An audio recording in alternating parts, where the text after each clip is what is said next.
Yes, we are live now. You can start. Okay. So, a very warm welcome to all of the students present here. We have the dignified personality here, the eminent faculty who has 20 years of experience in the field of auditing and assurance, and he is guiding and mentoring the CA Inter and CA Final students. So, I'm Radha here, and I'm today's host of the session on behalf of the SIRC of the ICAI. So, I will welcome CA Vikas Oswal to just bless us with his warm wisdoms of the auditing and assurance subjects. Thank you, sir. You can continue the session. We are ready to hear you out. Thank you. Thank you very much, Radha. I presuppose that I'm audible to everybody. Yes, I'm audible. Yes. Yes, sir. You're perfectly audible. And just I will tell to all of the students here, whatever queries you are having on the YouTube live chat option, you can post your queries and it will be attended by our faculty at the end of the session. So do post your queries, and that at the end of the session, all your doubts will be cleared as much as possible. Yes, sir. You can continue, and you are perfectly audible. Yeah. Thank you. Thank you, Radha. Thank you for the kind introduction. Let me straight away come to the point. Today, a 3-hour marathon session on CA Enter November 22. Let us look into the chapter-wise understanding of this subject as to chapter-wise what are the various concepts which you as a student should know, should understand actually here when it comes to each and every chapter. Okay, so the examiner also comes with you with a lot of question and queries. So what are the concepts you should be very clear in each chapter? Let us try to understand that actually. Now, the first one, I would like to start off with what you can say the nature, scope, and objective of audit. This is the first chapter we have. Now, this chapter has the mother of all standards on auditing, that is SA 200, overall objective of independent auditor. SA number, name, you should always remember because that is where it carries a lot of weightage and marks. So, SA 200, overall objectives of independent auditor, it's a mother of all standards on auditing. Now, SA means standards on auditing, and these are the guides or principle which an auditor should follow while conducting the audit of financial statement. Now, this standard gives a definition of auditing. What do you mean by auditing? Auditing is an independent examination of financial information with an objective to express an opinion on such financial information, irrespective of size of the organization, irrespective of the nature of organization.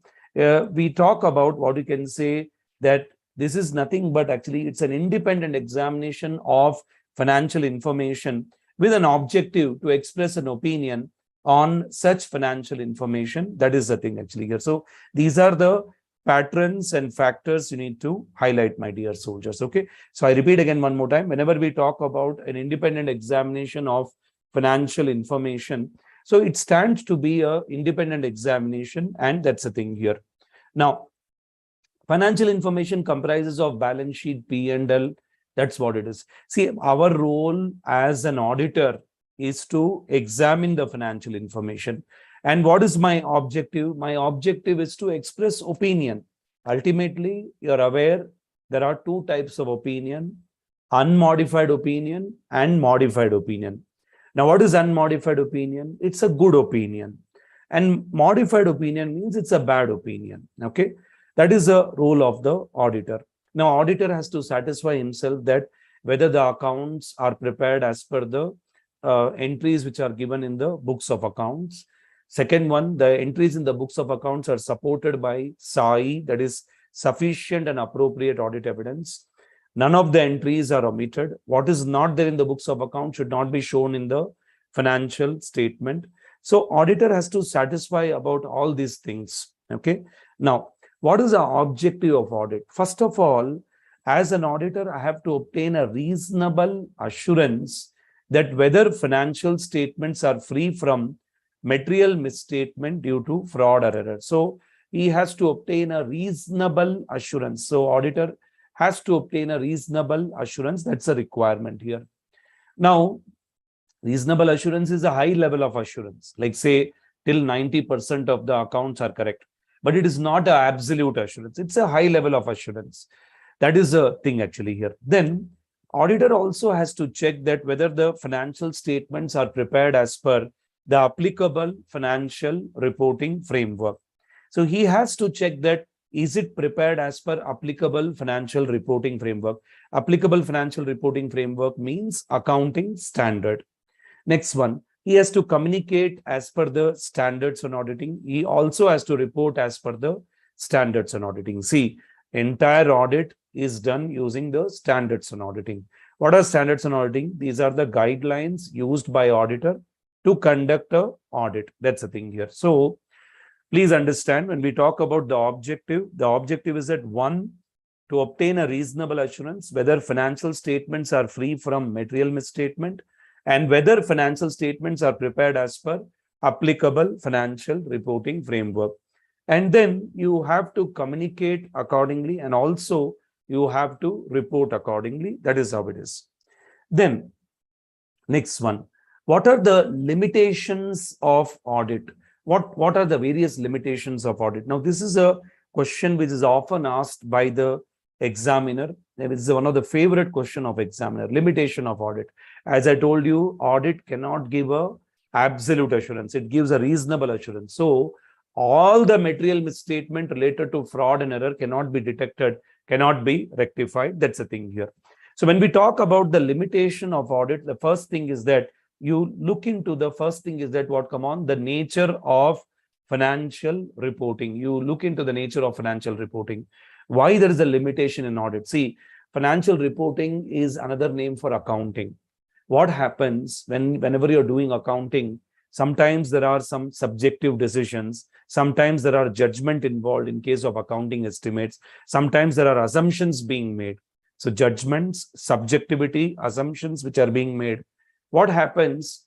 There is no certainty. See, financial statement is made of two things: accurate things, estimate things. Example, provision for bad and doubtful debt. These are all estimated things. So what happens when you end up making a wrong judgment? You may end up giving a wrong number. And that is why, because of the nature of financial reporting, there is a limitation in audit. Limitation in audit means audit fails. Audit sometimes is not successful. Second thing, nature of audit procedure. Now, audit procedures are of two types. One is risk assessment procedure, one is further audit procedure. And risk assessment procedure is basically to identify the ROM, risk of material misstatement. Now, what is the risk of material misstatement? It is nothing but problem. Okay, it is nothing but another name for what you can say problem. That is risk of material misstatement. That's the thing here. Okay, so now what happens, my dear soldiers, is that whenever we talk about the what you can say the risk of material misstatement actually here, so what happens is that as an auditor, you need to look into the various risk which is arising actually here. So first of all, by applying risk assessment procedure, I will identify the risk of material misstatement. What is the risk of material misstatement? It is nothing but problem. What are the problems in the organization? Based on that, I will decide how much further audit procedure to be applied. Further audit procedure is of two types: test of control and substantive procedure. Test of control, you check the operating effectiveness of the internal control. And substantive procedure is of two types: substantive analytical procedure, where you analyze the transaction, and test of detail, where you check the transaction with the documentary evidence. So there are two types of audit procedure: RAP, FAP, risk assessment procedure, further audit procedure. Now, why do I apply audit procedure? Because I want to obtain audit evidence. Here, please understand, my dear soldiers, because of the nature of audit procedure, sometimes we may not get audit evidence. There may be some practical legal limitation. There are three things. One, management unwillingness to share the information. Second one, fraud may involve sophisticated and carefully organized scheme. And audit is not an investigation. See, audit does not have a specific power like investigation. Investigation, they may have legal power to get some information, but audit does not have such power. New amendment, what they have done is that they have put a definition between the difference between the auditing and investigation. Now, this is one difference they have put actually here. What is the difference between auditing and investigation? And this is given in November 22 RTP material actually here. So distinguish between the audit and investigation. Now, audit is an independent examination of financial information with an objective to express a opinion on the financial statement. Whereas when we talk about investigation, investigation is a critical examination to establish a fact. Example, there is a fraud. It's a critical examination to establish a fact. Now, in investigation, there is a preconceived notion of doubt of some fraud has happened. There's a preconceived notion. Whereas in audit, there is no such preconceived notion. My main objective of audit is to express opinion. Audit may trigger into investigation. Investigation will never trigger to audit. But because of you doing audit, you may come to know that, okay, something is wrong in the company. So this may trigger to some kind of investigation. So one clear, careful point you can expect a question is that difference between auditing and investigation. Just going back, limitation of audit, I was telling you that limitation of audit may be due to the nature of financial reporting and the nature of audit procedure, timeliness of financial reporting, and cost benefit. See what happens whenever there is a delay in recording the transaction and the day you review the transaction, what happens as the time progresses, the importance of information reduces. As the time progresses, the importance of information will reduce. Left and right, it will reduce. That's a problem actually here. So as the time progresses, my dear soldiers, the value of information definitely it reduces. That's the thing here. Okay. So timeliness of financial reporting and the cost benefit analysis. See, for example, say client will say, I will pay very less fees. Then what will happen? There may not be any effort from the auditor. Of course, because of difficulty of time, cost, you should not eliminate an audit procedure. You should not omit an audit procedure because of the matter of time, difficulty, and cost should not be a basis for omitting an audit procedure for us. Then there are other matters in assertion, like say fraud committed by senior management, going concern assumption, non-compliance of laws and regulation, related party transaction. So these are all the limitations in the auditing. Okay, fine. Now in the chapter 1, there are other topics like say, they may ask you a question on what is auditing and behavioral science or data processing. They may ask you a question. So they may ask you relationship between auditing and behavioral science. Behavioral science means you have a good knowledge of human behavior. You should have an understanding of human behavior. And data processing means about the computerized system, about the programs, about the software. So auditing also has a close relationship with data processing. There are potential on these type of question. And look at this November 22 question.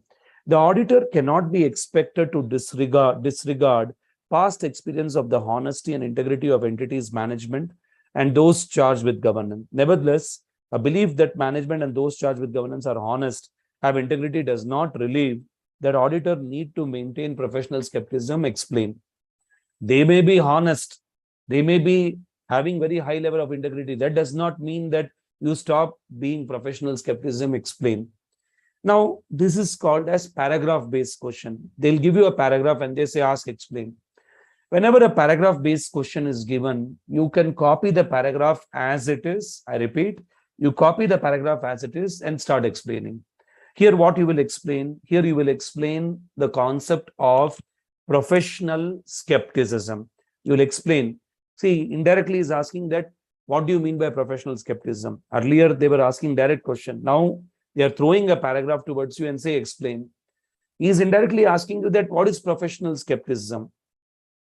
Again, I repeat, in paragraph-based question, copy the paragraph as it is, then you explain. Professional skepticism is an attitude of questioning mind, critical analysis, critical reasoning. Okay. Then in case of professional skepticism, you will not accept things just like that. Then what you can say, whenever we talk about the aspect of professional skepticism also involves being alert to possibility of fraud, being alert to possibility of material misstatement, being alert to contradicting audit evidence, being alert to information which is based on a document which is not reliable. So that is what we understand by what you can say, my dear soldiers, the professional skepticism. That's the thing here. So whenever we talk about the professional skepticism, these are the aspects you need to understand, my dear soldiers, as far as the professional skepticism are concerned. That's the thing here. So, and as an auditor, you have to maintain the attitude of what you can say professional skepticism. That's the thing here. This is what you need to understand, my dear soldiers. That's the thing here. So this is the scenario actually here. Next one, we talk about SA 210 actually here. When we talk about SA 210, SA 210 is what? Agreeing to the terms of engagement. That's the thing here. Agreeing to the terms of engagement. That's the thing here. Whenever we talk about agreeing to the terms of engagement, that's the thing here. So this is the point actually here. So this is standard on auditing SA 210, agreeing to the terms of engagement. That's the thing here. Now, this standard, it talks about engagement means work. First, you understand engagement means work. Now, this standard talks about preconditions to an audit. Now, see what happens. An auditor will send an audit engagement letter to the client. Audit engagement letter is a letter which contains what is the scope of audit, what is the timing of audit, what is the objective of audit, what is the responsibility of auditor, what is the responsibility of management. So auditor will send an audit engagement letter to the client. Why? Because there should not be any misunderstanding in the future. This letter is sent. He will set some preconditions for an audit. Now, what is precondition? First of all, what is the AFRF? What is AFRF? Applicable Financial Reporting Framework, acceptable AFRF, and the premise on which you are doing the audit. And there, in precondition, management should accept. They should accept their responsibility. They are responsible to prepare financial statement as per AFRF.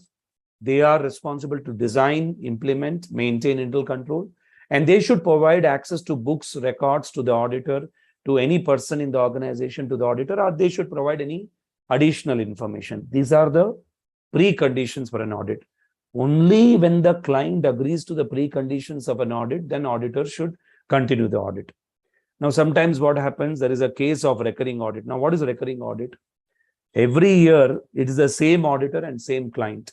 That is what we understand by the concept of what you can say recurring audit. Now, what do you mean by recurring audit?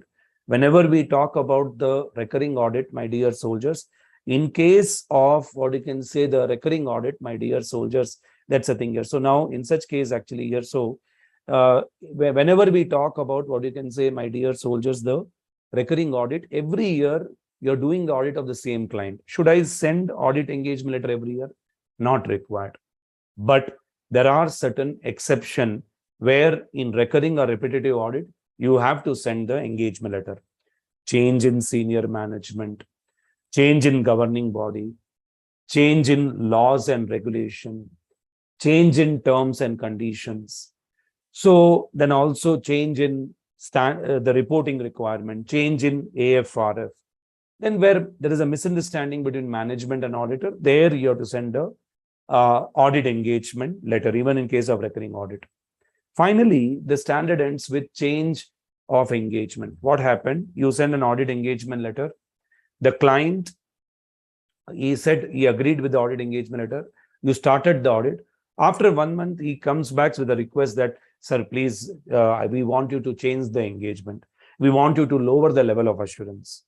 See, it may happen. They may say, because there may be change in circumstances, or there may be misunderstanding between the client and auditor. There is a high possibility of misunderstanding between the client and the auditor. Our management may impose certain limitation. So it is, if auditor is satisfied with the justification given by the client, no, the change, whatever we are requesting is genuine, he should accept. If he is not satisfied and if he is not allowed to continue as per original engagement, he should treat this as a limitation on his scope and communicate to the management, TCWG and regulator. Okay, this is SA 210. Then we also have SA 220, quality control in the audit of financial statement. Now, SA 220 deals with 6 important things, my dear soldiers. That is, mnemonic is heal me. Heal me. Human resource, engagement performance, acceptance and continuance of client, leadership responsibility, monitoring, and ethical requirement. 6 concepts it deals with. See, your work should be in such a manner that nobody should be in a position to question your work. That is called as quality. Nobody should question your work. If somebody is questioning your work, then definitely it is means you are not maintaining a high level of quality. Okay. Now, when will you maintain quality? If you read leadership responsibility, in that I have given a golden principle that when quality is maintained, first of all, there should be an implementation of quality control system. Implementation of quality control system. The work should be performed as per PSLR. PSLR means professional standards, legal and regulatory requirement. Third one, the engagement partner will report as per circumstances. Who is engagement partner? Engagement partner is another name for auditor. In SA 220, we more use the word engagement partner, but it is nothing but another name for auditor. Many students are not aware of this. Then engagement team raises any issue without the fear of reprisal. Means the engagement team means article assistant. They are raising the issue without any fear of reprisal. So for maintaining quality, 4 things. You implement the quality control system. You should ensure that work is performed as per PSLR, that is professional standards and legal and regulatory requirement. Engagement partner is reporting as per circumstances. An engagement team should raise the concern without the fear of reprisal. Means they should not have a fear of scolding. People will scold them. This is quality. Now, quality is based on 6 pillars. Human resource. Human resource means personnel. People who are working in the company should be competent and capable. They should do the audit work as per PSLR. Engagement partner should issue the report as per circumstances. Same concept will come. Second one, engagement performance. E, engagement performance means, engagement means work, audit work. How audit work is done? There should be a proper briefing to the engagement team. They should document their work. Then DSR. What is DSR? They should direct, supervise, review the engagement team. Engagement team means article. There should be a proper direction, supervision, and review of engagement team. One student was telling me his work was not reviewed for more than 6 months. Then they should comply with engagement standards. They should comply with what you can say the engagement standards. That's the thing here. So is there a compliance of what you can say the engagement standard? That's the thing here. So this is what need to understand here. So first one, briefing of engagement team, documenting, direction, supervision, review, comply of the what you can say the engagement standard. That's the thing here. So you should comply with engagement standard. Now, what is engagement standard? Means standards on auditing. A, acceptance and continuance of client. Quality, where quality improves. Quality of work improves when the client is also having high level of integrity. So don't think that only auditor should have integrity. Client should also be having integrity. Means he should be honest. He should not tell you convert black money into white money. So sometimes you should decide whether I should accept the client or not. You should see whether engagement team is competent or not. Engagement team means article. Then integrity of the client you have to see. Then you have to see the ethical requirement are complied or not. Ethical requirement means independence, integrity, confidentiality, objectivity, and significant matters are to be considered. Significant matters means any fraud has happened. If client is doing a lot of fraud, don't accept such kind of client.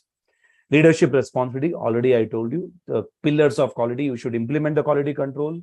Work should be as per PSLR. Engagement partner should report as per circumstances. Engagement team should raise without any fear of reprisal. In monitoring also, you should monitor the quality control principle, the same principle which I discussed above. Work should be performed as per PSLR. Engagement partner should report as per circumstances, same thing. Last one, ethical requirement. Ethical requirement, I told you, auditor should have integrity. What is integrity? Straightforward, honest. He should be straightforward and honest person. Second one, confidentiality. Unless and until client gives permission, he should not disclose the information to others. Objectivity. What is objectivity? Auditor should be free of bias. Then there should be professional behavior, and there should be what you can say professional behavior means the auditor should follow all laws and regulation. And professional competence means the auditor should have a proper understanding of engagement standards. He should have a proper understanding of laws and regulation. He should have knowledge. He should have training for having a professional skepticism. Then in this chapter, you also have when we talk about ethical requirement, because ethical requirement, auditor should be having integrity, confidentiality, objectivity. One more thing is independence. Independence means you're not influenced by any person. See, there are two things: independence of mind and the independence in appearance. Independence in mind means your inside world. I will not be influenced by the client. Independence in appearance means your behavior shows that you are maintaining what? Three things: integrity, objectivity, and professional skepticism. So, for example, client is calling you for party, you will say, no, I will not come. So you're outside also, you're independent. In inside also, you're independent. That is independence of mind and independence in appearance. There are 5 threats to independence. Self-interest threat, where you're monetarily interested in the client. Money, money, money, money. Client will pay money. So you self-interest threat. Self-review threat. Your own work you're reviewing. You are the auditor, you are the accountant. You design the internal control, now you're reviewing the internal control. How it is possible, sir? Self-review threat. Then advocacy threat, where you highlight the opinion of the client. You tell, buy the securities of the client. Advocacy threat, you advertise the viewpoints of the client. Familiarity threat, where you have a close relationship with the client, where you're sympathetic to the client's interest.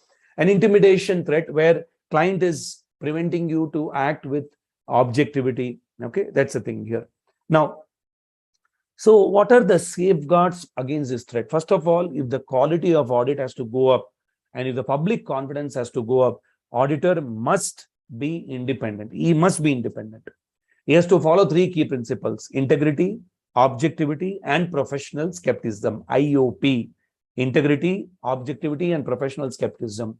Consciously, he should act with independence, and he should desist from any task which affects his independence. If suppose his independence is compromised, then he should not take up the work at all. Okay, next one. Next one, standards on auditing. Now, one new thing which is coming up actually here in this chapter is that what is the difference between standards on auditing and standards on review engagement? The standards on auditing is an audit of historical financial information, whereas review is a review of historical financial information.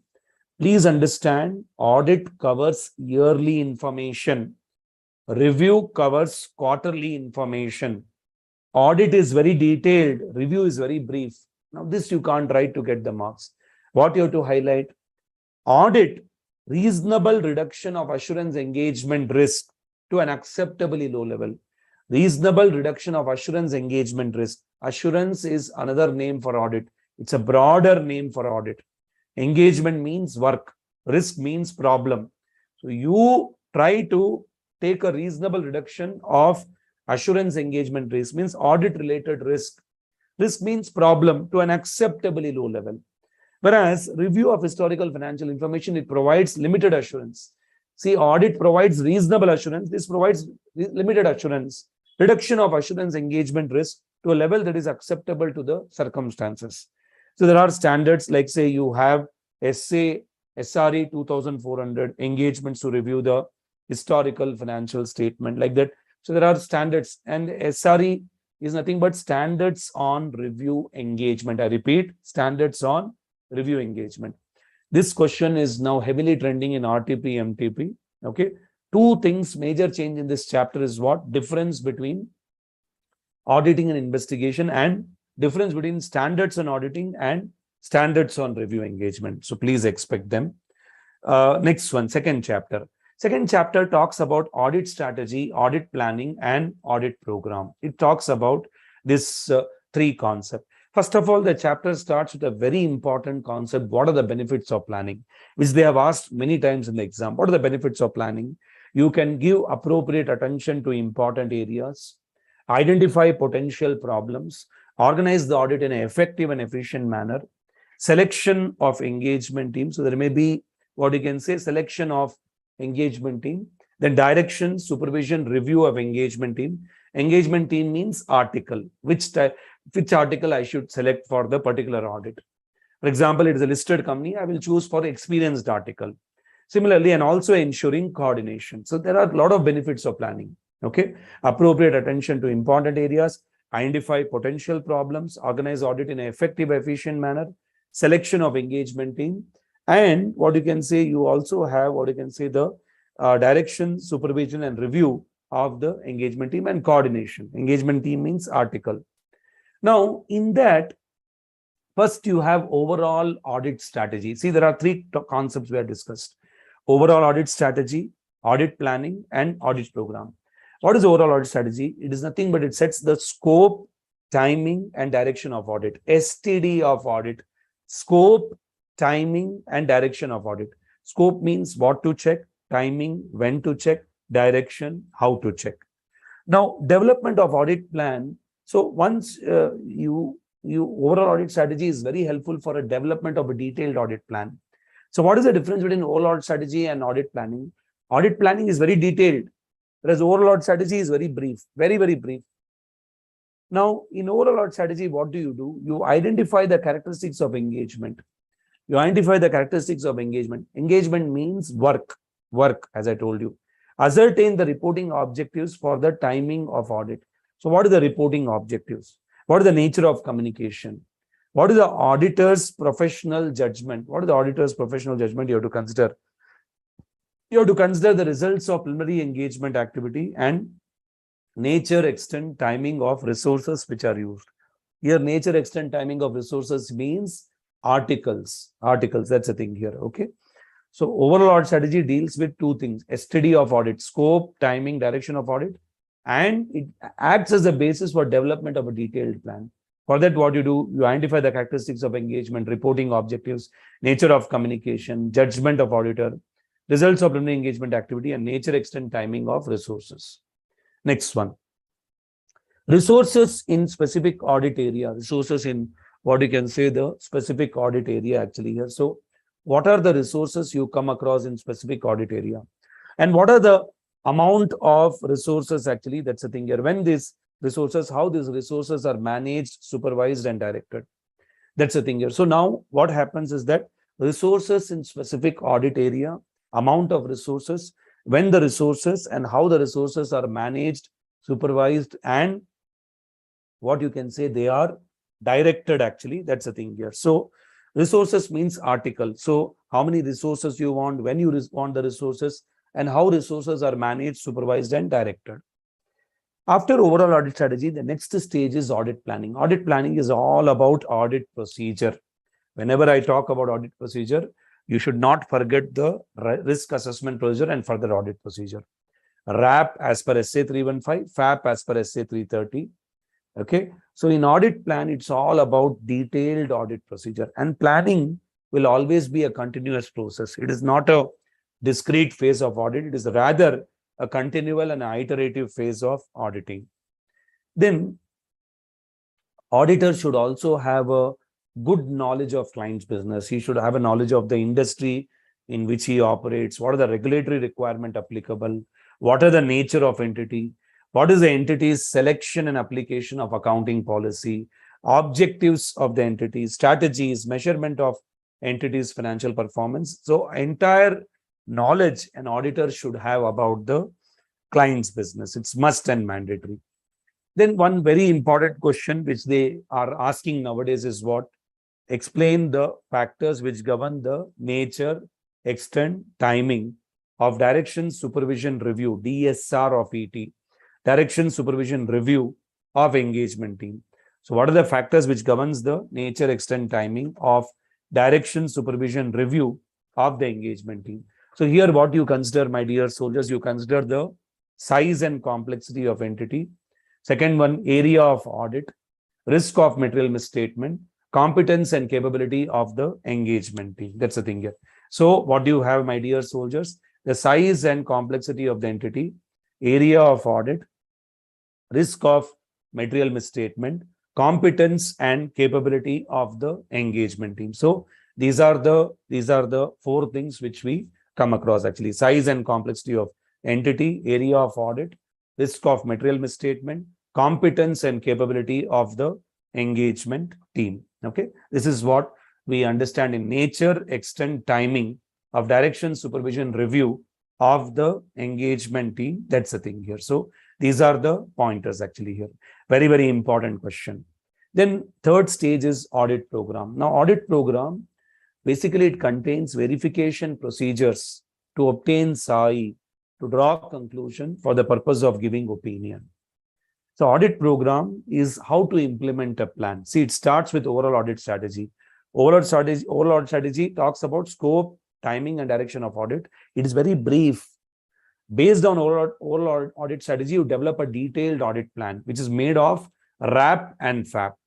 Now, how do you implement a plan? You require an audit program. It contains all the verification procedure to implement a plan to obtain SI. Now, there may be a question on evolving one audit program in all circumstances is not practicable. They may ask you this question because entity to entity, they are different. What are the points to be kept while constructing audit program? This also may be a question. You have to stay within the scope of program. You need to stay within the limitation of the assignment. You need to stay within the scope of assignment. Always there should be a written audit program. You should see that whether evidence is readily available and consider all the possible errors. All the possible errors you should consider whenever you are designing an audit program. Whenever there is an audit program, consider all the three procedures. See, the lifeline of this chapter is what? It starts with overall audit strategy, then it moves to audit plan, and then from how do you implement a plan using an audit program. Then while planning, materiality is important. Materiality, what is materiality? An item is said to be material if it influences the economic decision of the user of the financial statement. How do you calculate materiality? You have to apply a percentage on the benchmark. Benchmark means turnover, net asset, net profit. You will, if, for example, you will take 5% of profit as material. Okay, benchmark. So the person, what is the assumption I should make about a person about the materiality? First of all, he has a reasonable knowledge of business and economy. So whatever person to whom I'm reporting, he should have a reasonable knowledge of business and economy. He understands the financial statement, whatever financial statement which is prepared. He has a proper understanding of those financial statement. And what are the uncertainties which are inherent in the measurement? What are the different uncertainties which are involved? And he makes an economic decision. He is capable of making an economic decision. Next one. This is all you should know actually. Okay, fine. Third chapter deals with what you can say audit documentation and audit evidence. Now, this chapter has got several standards on auditing. Now, first of all, SA 230 audit documentation. Now, audit documentation means what? These are the working papers which are prepared and maintained by auditor to conduct the audit as per the standards on auditing. Okay, audit documentation is a working paper prepared and maintained by auditor. The purpose of audit documentation is what? The engagement team, first of all, they plan and perform the audit based on the previous year audit documentation. Engagement team means article. Then why you require audit documentation? For proper direction, supervision, review of engagement team, DSR of ET. Then it acts as a record for future reference. Then also they look into the inspections actually here. And also it makes it accountable. That's the thing here. So inspections, and also it makes it what you can say accountable in nature. That's the thing here. So there is also what you can say inspection, and it makes it what you can say accountable in nature. That's the thing here. So I repeat again: direction, supervision, review of engagement team, record for future references, inspection, and what you can say accountable. It should be accountable for future. That's the thing here. Next one. The form, content, and extent of the what you can say the engagement documentation. So whatever the form, content, and extent of what you can say the engagement documentation, what are the things which are involved actually here? So what are the factors which govern the form, content, and extent of the documentation? First of all, you have to look into the nature, extent, timing of audit procedure. You have to see what are the significant matters which are affecting the organization. What are the results of audit procedure? Audit procedure, again, it is nothing but RAP and FAP. Then who has performed the audit work? When he has performed the audit work? Who has reviewed the audit work? When he has reviewed the audit work? The date. That risk of material misstatement. And also you have to consider the audit methodology and tools used. Okay. and also nature and extent of exceptions which are identified. All these things will come under the form, content, and extent of the documentation. Okay, fine. See, audit documentation will always contain three things. You will write down all the audit procedures, plus audit evidence, plus audit conclusion. See, why do I apply procedure? Because I want evidence. What is the use of that evidence? So that I can draw a conclusion. After drawing conclusion, what will I do? I will give opinion on the financial statement. Procedure leads to evidence. Evidence leads to conclusion. Conclusion leads to opinion on the financial statement. You should retain the audit documentation for not less than 7 years. And you should ensure that assembly of audit file is done within 60 days of issue of audit report. Within 60 days of issue of audit report. Now, a new type of questions they are asking. Explain the audit documentation on significant matters.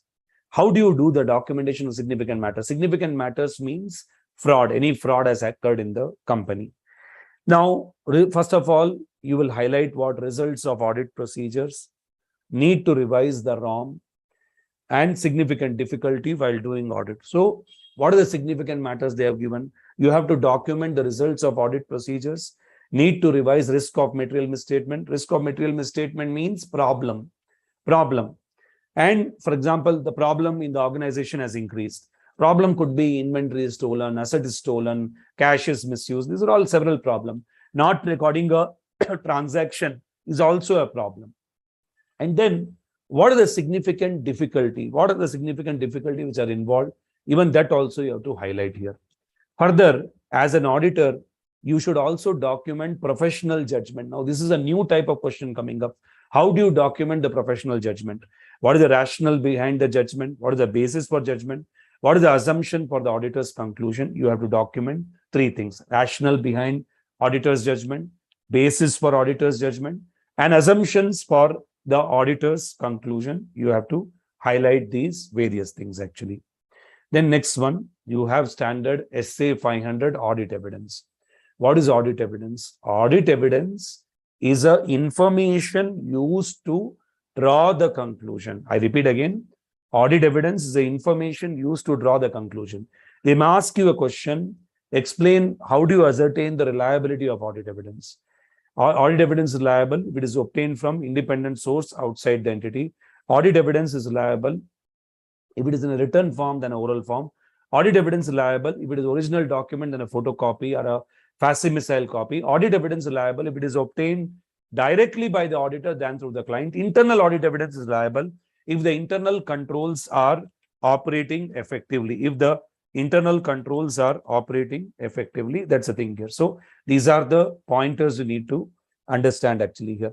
Now, when we talk about audit procedures, what are the different audit procedures? Audit procedures, my dear soldiers, it comprises of what? It comprises of one, inquiry, inspection, observation, then external confirmation, reperformance, and recalculation. So first of all, inquiry, inspection, observation, then analytical procedures, external confirmation, reperformance, and recalculation. Sir, you told audit procedure is RAP, FAP. Again, in audit evidence, you're changing the audit procedures. These audit procedures are micro audit procedures. They are part of RAP also, they are part of FAP also. Whatever audit procedure you learn under SA 500, they are micro audit procedure. Now, whenever an examination question is asked on audit procedure, you should write this procedure. Inquiry, you ask question from a management for the purpose of getting a response. Inspection, you inspect the books, records, documents, asset. Then observation, you observe the activity followed by the management. Analytical procedure, you evaluate the financial information through analysis of plausible relationship between financial and non-financial item. Then external confirmation audit, it's a type of audit evidence which is directly obtained by the auditor from the third party or a confirming party. Recomputation, recalculation is rather, it's checking the mathematical accuracy of record. And reperformance is auditor's independent execution of the control or procedure which is originally performed by the management. Okay. Now, then they may ask you a question on, can I use the report of a management expert as an audit evidence. Management expert. See, management expert is an expert who has in-depth knowledge in any area other than accounts and audit. Example, engineer, lawyer, actuary. Now, valuation of building is done by engineer. So how do I evaluate? Can I use the expert's work as an audit evidence? Yes. You have to see the competence, capability, objectivity of the expert. You have to see that whether you have a proper understanding of the expert's work. You have to see the assumptions and the data used by the expert. Next one. Next question. The next part is that, see, the golden line in the audit evidence is what? The auditor designs and performs audit procedure. That is RAP and FAP to obtain SAI, to draw conclusion for the purpose of giving opinion, to reduce the audit risk to an acceptably low level. Okay, fine. Now, audit procedure, I already told you, risk assessment procedure, further audit procedure. Then there are assertions. Now, what is assertion? Assertion is a statement made by the management on the financial statement. It is implicit or explicit. Either it is implied or it is expressed. I repeat again, assertions are the statement made by management on the financial statement. Example, there is an assertion made on account balance. What is account balance, my dear soldiers? Account balance is nothing but the balance sheet item. It is nothing but, I repeat again, assertions are nothing but they are the balance sheet item. There's, for example, say existence, rights and obligation, completeness, valuation. That's the thing here. So now this is the point actually here. So it is nothing but account balance is nothing but existence, rights and obligation, completeness and valuation. That's the thing here. Now, that is what you need to understand, my dear soldiers. So whenever we talk about what is existence, my dear soldiers, whenever we say existence, see whether the asset, liability, equity exist, whether the entity has a right over the asset, whether the liability is an obligation of the entity, completeness, valuation, whether all asset, liability, equity, which is supposed to be recorded has been recorded. Completeness means you don't have any omission. And valuation, whether they are valued at an appropriate amount. Then assertions are there on class of transaction. Assertion on class of transaction could be what? Occurrence, whether transaction in event has occurred.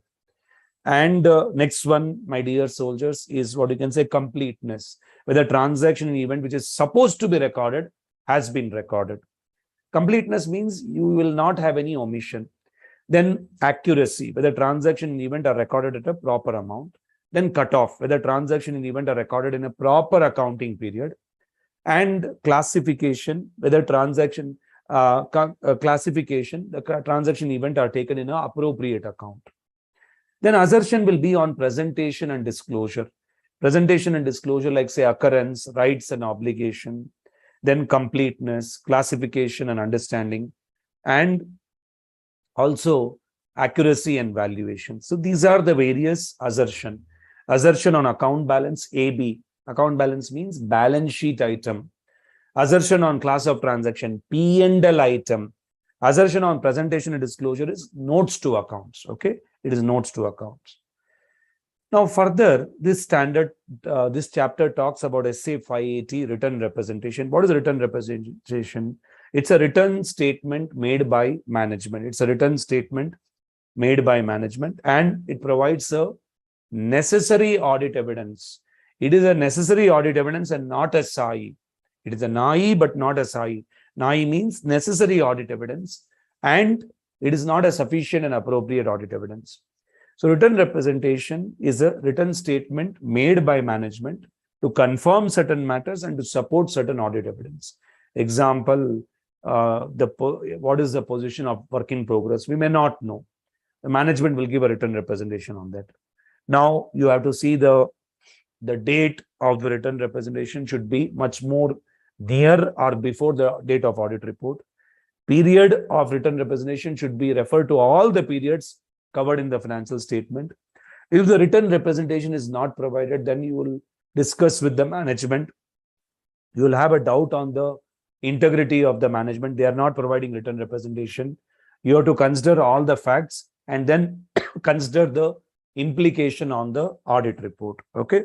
So this is written representation, SA 580. Then SA 501 talks about audit evidence, specific consideration. So this standard deals with 3 points: existence and condition of inventory.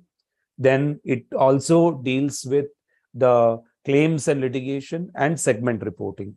So whether as an auditor, I have to obtain SAI on existence and condition of inventory, EC of inventory, existence and condition of inventory by PIC. PIC means physical inventory counting.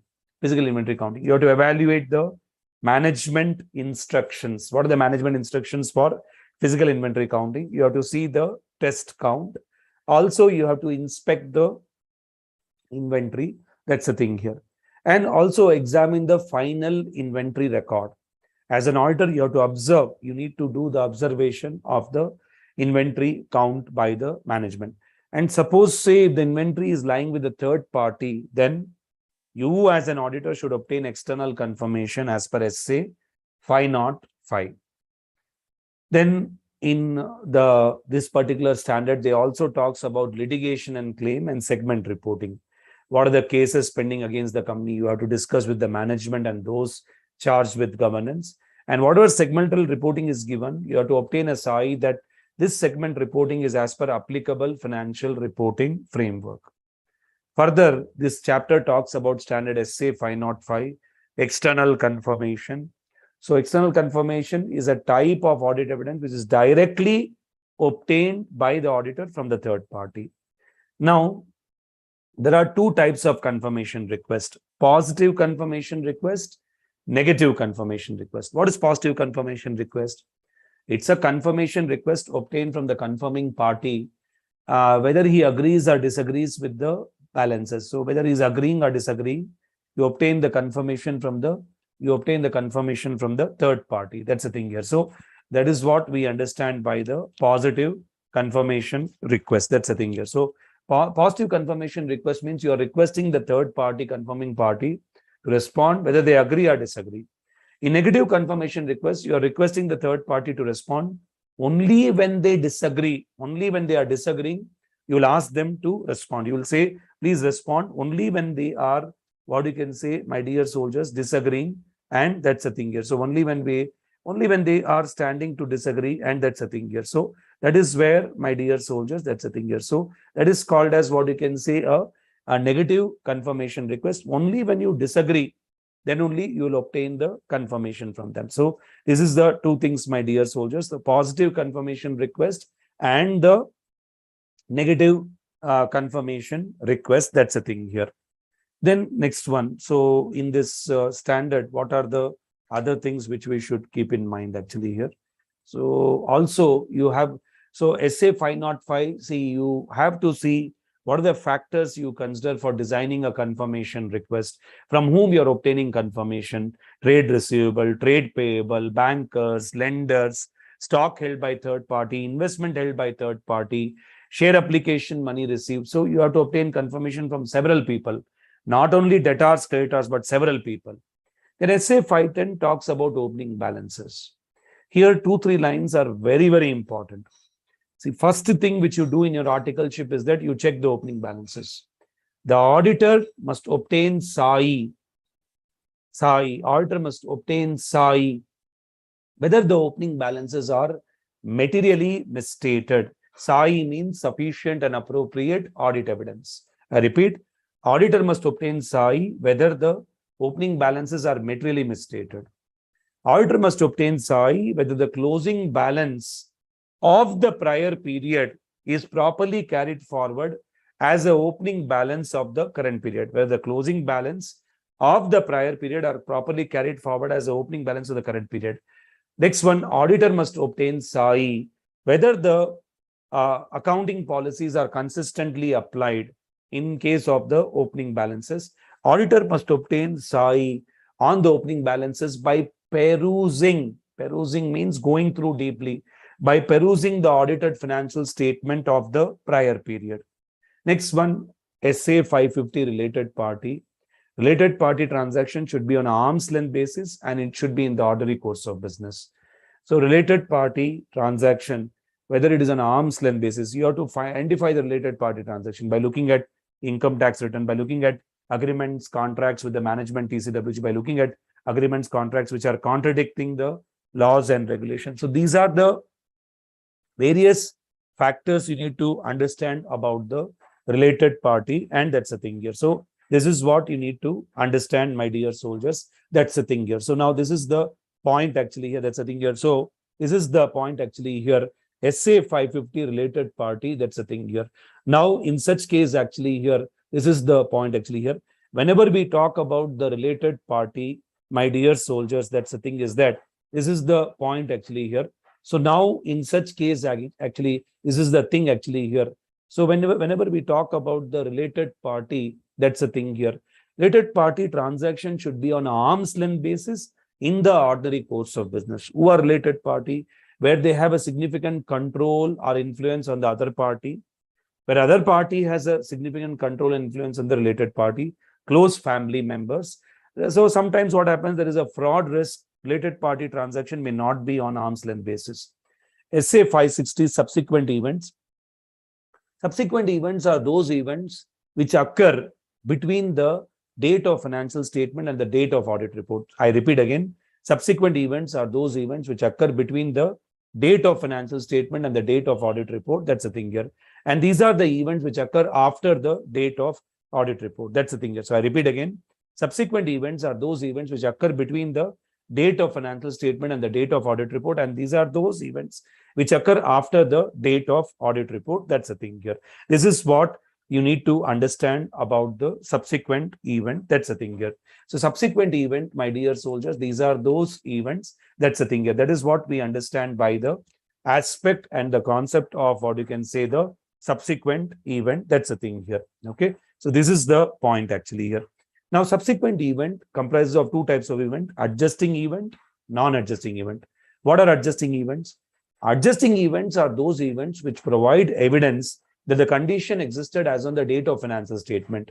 Whereas non-adjusting events are those which provide evidence that the condition arose after the date of financial statement. Now, in this standard, as an auditor, you have to read the minutes of meeting of management and TCWG. You have to read the subsequent interim financial statement. You have to also discuss with the management about how they identify the subsequent event. That's the thing here. Then subsequent event, suppose say auditor comes across a subsequent event after the date of audit report, which requires amendment to the financial statement. In such case, auditor will discuss with the management and TCWG. Auditor will also consider the amendment to the financial statement and what is the management response to such amendment. Then SA 570, going concern. Going concern, two very important lines.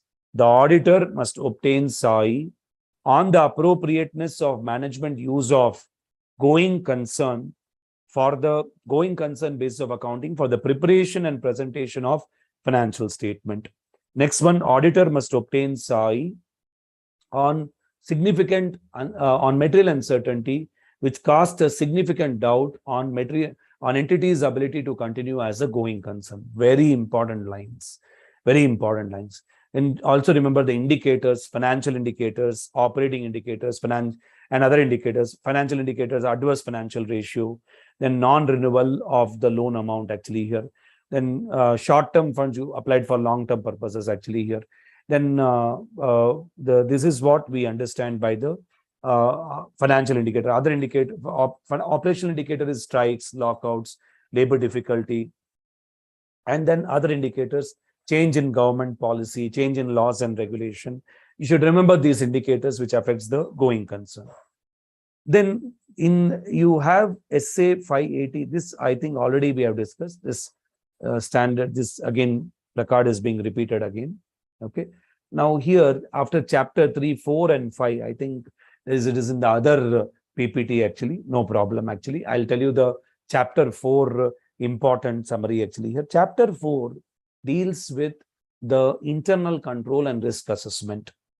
Internal control is a policy or procedure of organization to ensure that the business is conducted in an effective and efficient manner, reliability of financial reporting, laws and regulations are duly complied, financial statements are prepared as per financial reporting framework, assets are properly safeguarded.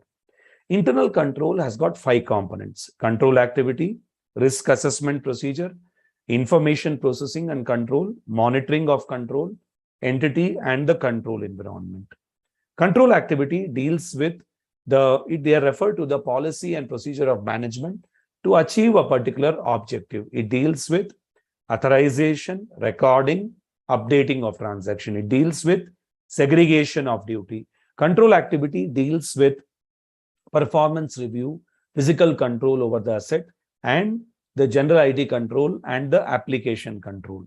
Control activity which are relevant to the audit, where substantive procedure alone cannot provide SAI, where there is a significant risk and where there is a judgment involved. In these are the control activity relevant to the audit. Next, you have risk assessment procedure. Risk assessment procedure is nothing but these are the audit procedure to identify, assess risk of material misstatement at financial statement level and at assertion level. Financial statement level means when the problem is affecting entire financial statement. And assertion level means when problem is affecting a one particular account. Now, risk of material misstatement refers to those material misstatement which auditor considers prior to the audit. Risk of material misstatement is made of 2 things: inherent risk and control risk. Inherent risk refers to susceptibility of an assertion on account balance, class of transaction, and disclosure to misstatement, whether individually or in aggregate, without considering the entity's internal control. Inherent risk means susceptibility of an assertion to misstatement. Susceptibility means it is unavoidable. So inherent risk means unavoidable problem. Control risk, risk that the misstatement will occur, which the entity's internal control is unable to prevent, detect, and correct. That is called as control risk. Control risk means the internal controls are not functioning properly. What is internal control? It's a policy and procedure of the organization. I repeat, it's a policy and procedure of the organization. Then what are the risks in relation to IT environment? Incorrect processing of data. So there is an incorrect processing of data, incorrect processing of a wrong data. There may be a possibility that there may be a incorrect processing of a wrong data, and that's a thing here. So this is what need to understand actually. That's a thing here. Okay. So incorrect processing of data, incorrect highlight actually, that's a thing here. Okay. So that is a thing actually here. Then also the systems and program may not process the data in a proper manner. That's the thing here. They may not process the data in a proper manner, and that is a high possibility, and that's the thing actually here. So incorrect processing of data, and that's the thing here. Okay, fine. Next one, we talk about the monitoring of the control. Monitoring of the control means you check the performance of the control over a period of time. This is done through evaluating the internal control, through internal audit, through checking the bank reconciliation statement, whether the controls are performing properly as they are intended. That is what is monitoring of control. And last one, entity and the control environment. Control environment, whether the management and TCWG are maintaining a culture of honesty and ethical requirement. Are they acting with awareness, attitude? Okay, these are all the things which are required, my dear soldiers. That's the thing here. So this is what you need to understand actually here. Yes. Sir, 1 second, sir. In the screen, it's third chapter, audit documentation and evidence is visible. Have you moved the PPT or? I already told you that chapter 4 and 5, it is there in the other slide. Okay. Okay. I again have to switch off and copy that. It will take time. Let us not do that. If you see, it is going to what you can say, chapter 6 actually. Okay. So 4 and 5 are missing. Okay. That is why. Don't worry. 4 and 5, I will give the updated one and send it to you. You can use it. Okay. Fine. Okay. Now, it was other slide was taken. That is why. Don't worry actually here. Then next one. So when we talk about the internal control basically what happens is that internal control, how do you evaluate the internal control? Internal control, you evaluate, my dear soldiers, by different ways, by using a narrative records. Narrative records is an exhaustive description of process control. And then you also have what you can say, you also have the checklist. You have a checklist where you ask question to the management, and for the purpose of what you can say, give an answer either yes or no, or you have internal control questionnaire. You ask question to the management.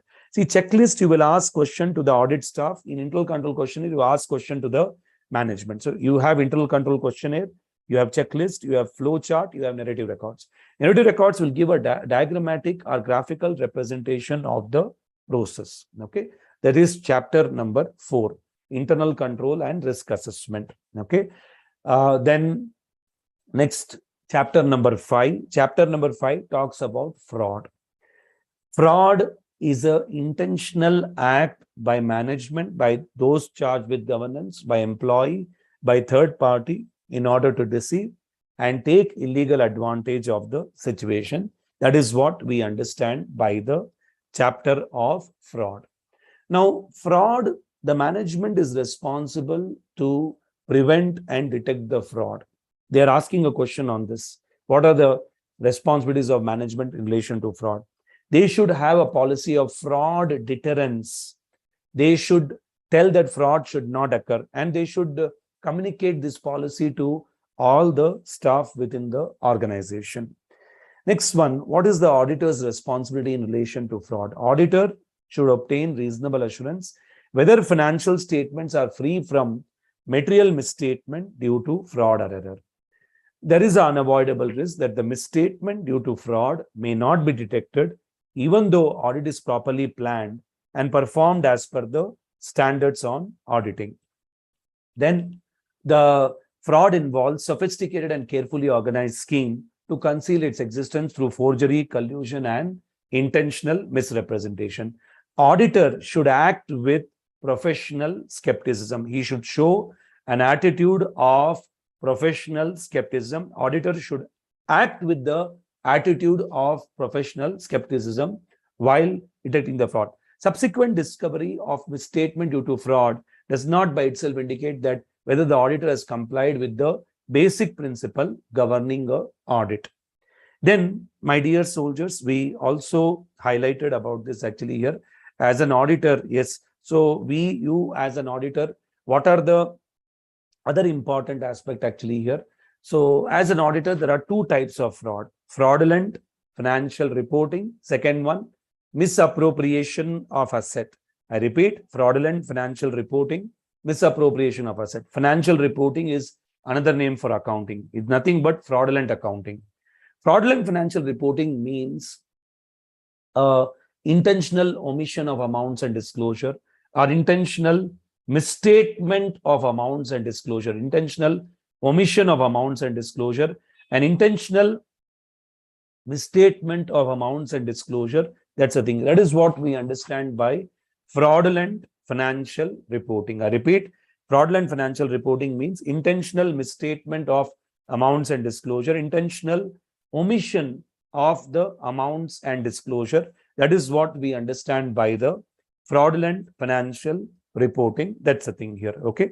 So this is what we understand. Fraudulent financial reporting is all about this. Then in fraudulent financial reporting, what you have misapplication of accounting policy, intentional omission, recording fictitious journal entries, adjusting assumptions, concealment of facts, ledger alteration, engaging in complex transactions, significant alteration.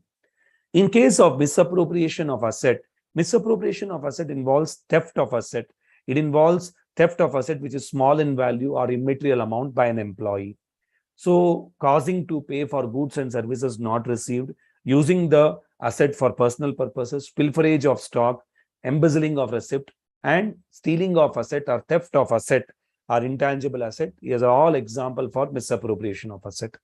Under fraud, you also have what you can say manipulation of accounts, which is a type of fraudulent financial reporting where you present a false statement of affairs of the organization. Manipulation of account is a type of fraudulent financial reporting. Why you do it? Because you want to evade the tax. Why you do it? Because you want to delay in the payment of dividend even though you have the amount. Why you do it? Because there is a what you can say, my dear soldiers, that's the thing here. So delay in the payment of dividend. Why you do it, my dear soldiers, that's the thing here. So this is what you need to understand actually. Why you do it actually here. What is the reason you are doing it actually? That's the thing here. So there is a delay in the payment of dividend. Why you do it actually here? What is the reason actually here? That is the point actually. That's the thing here. So now in such case actually here, so this is the point. What is the reason it is being done? What is the reason it is being done?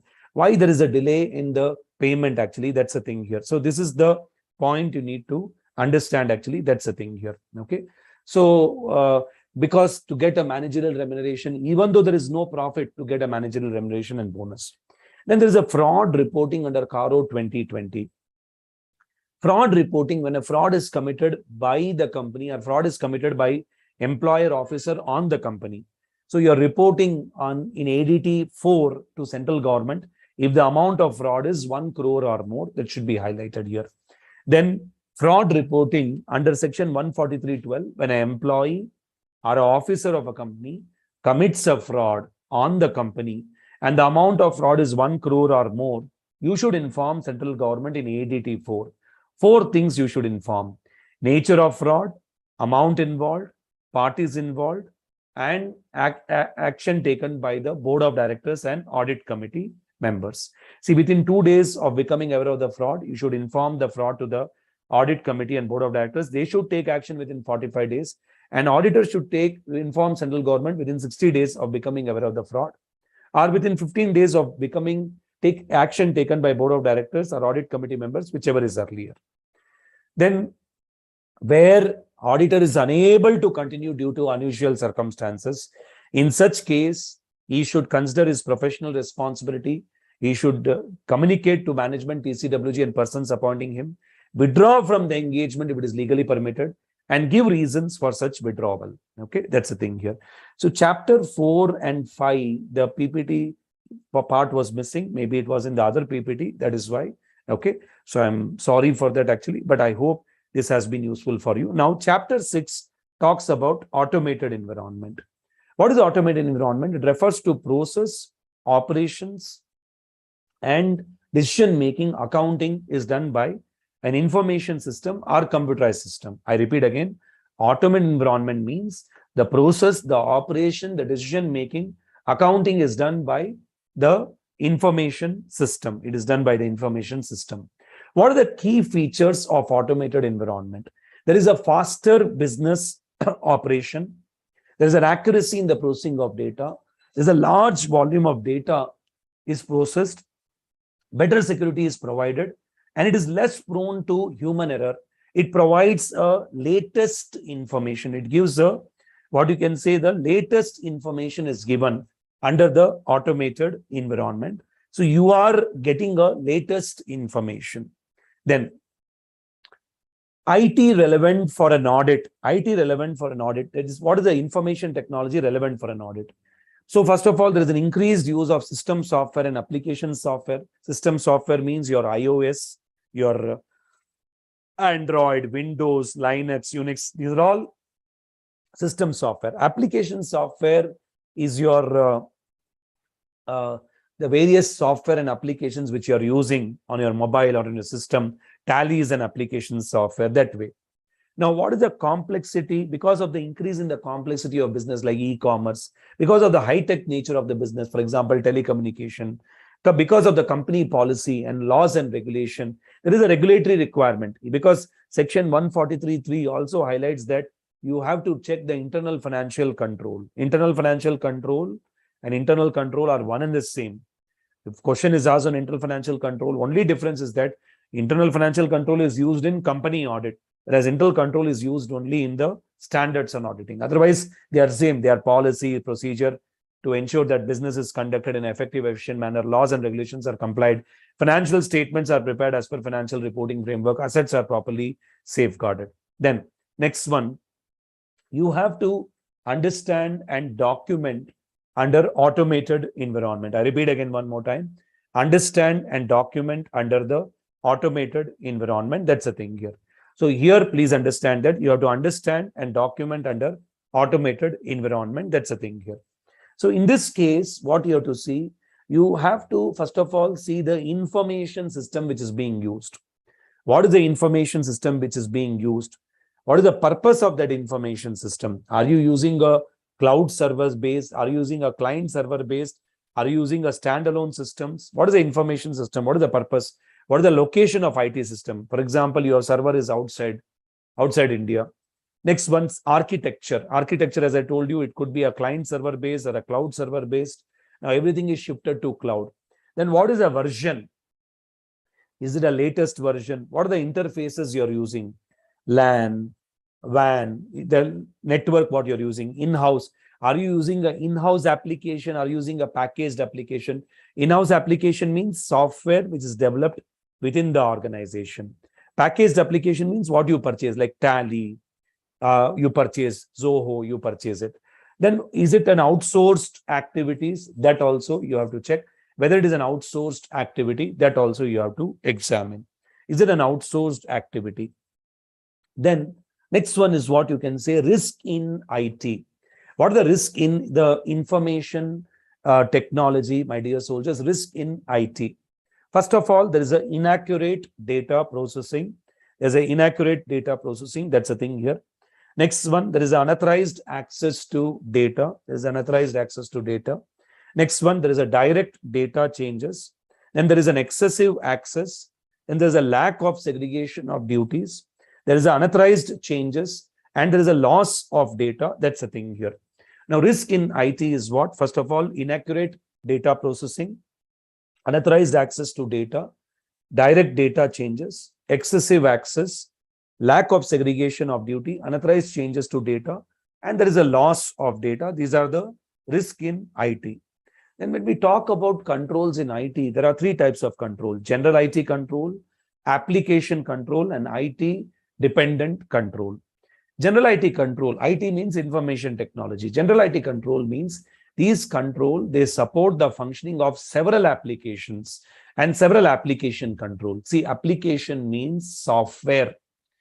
So general IT control, it ensures integrity of data. General IT control is like a indirect control or a pervasive control. It will spreading across the organization.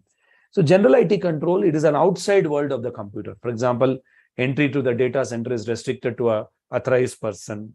Its systems are password protected. It's an outside world of the computer.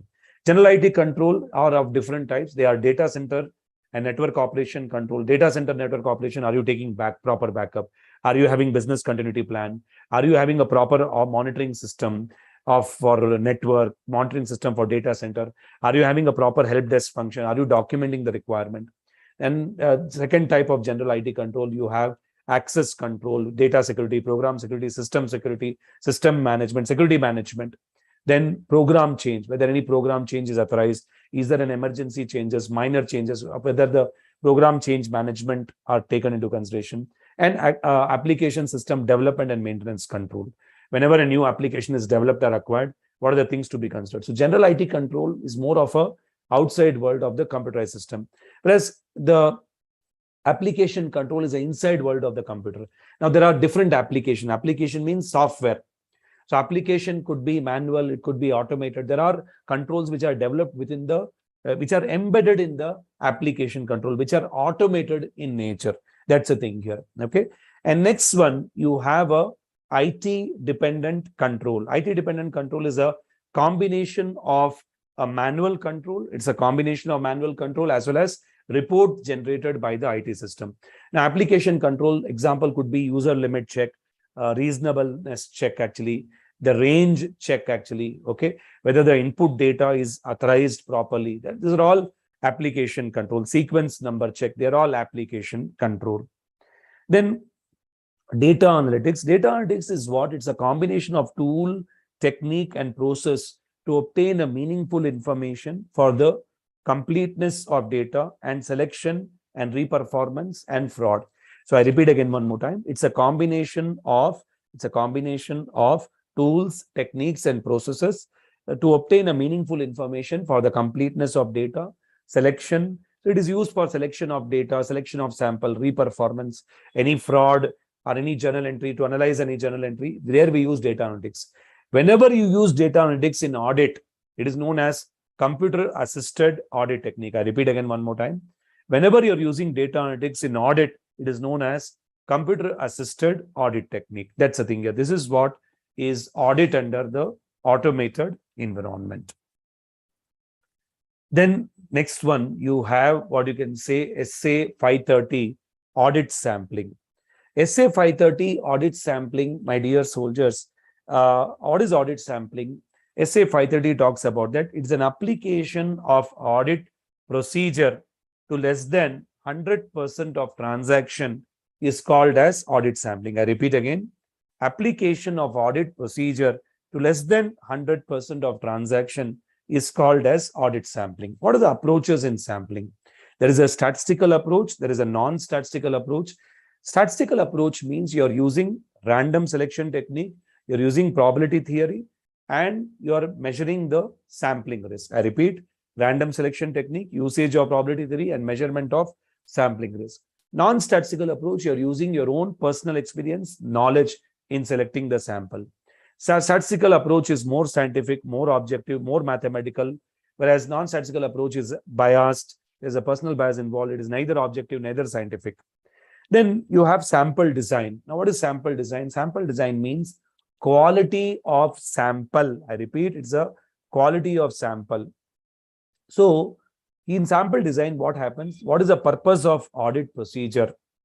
And what is the purpose of the, what you can say, the audit procedures and characteristics of the population you have to consider from where the sample is drawn.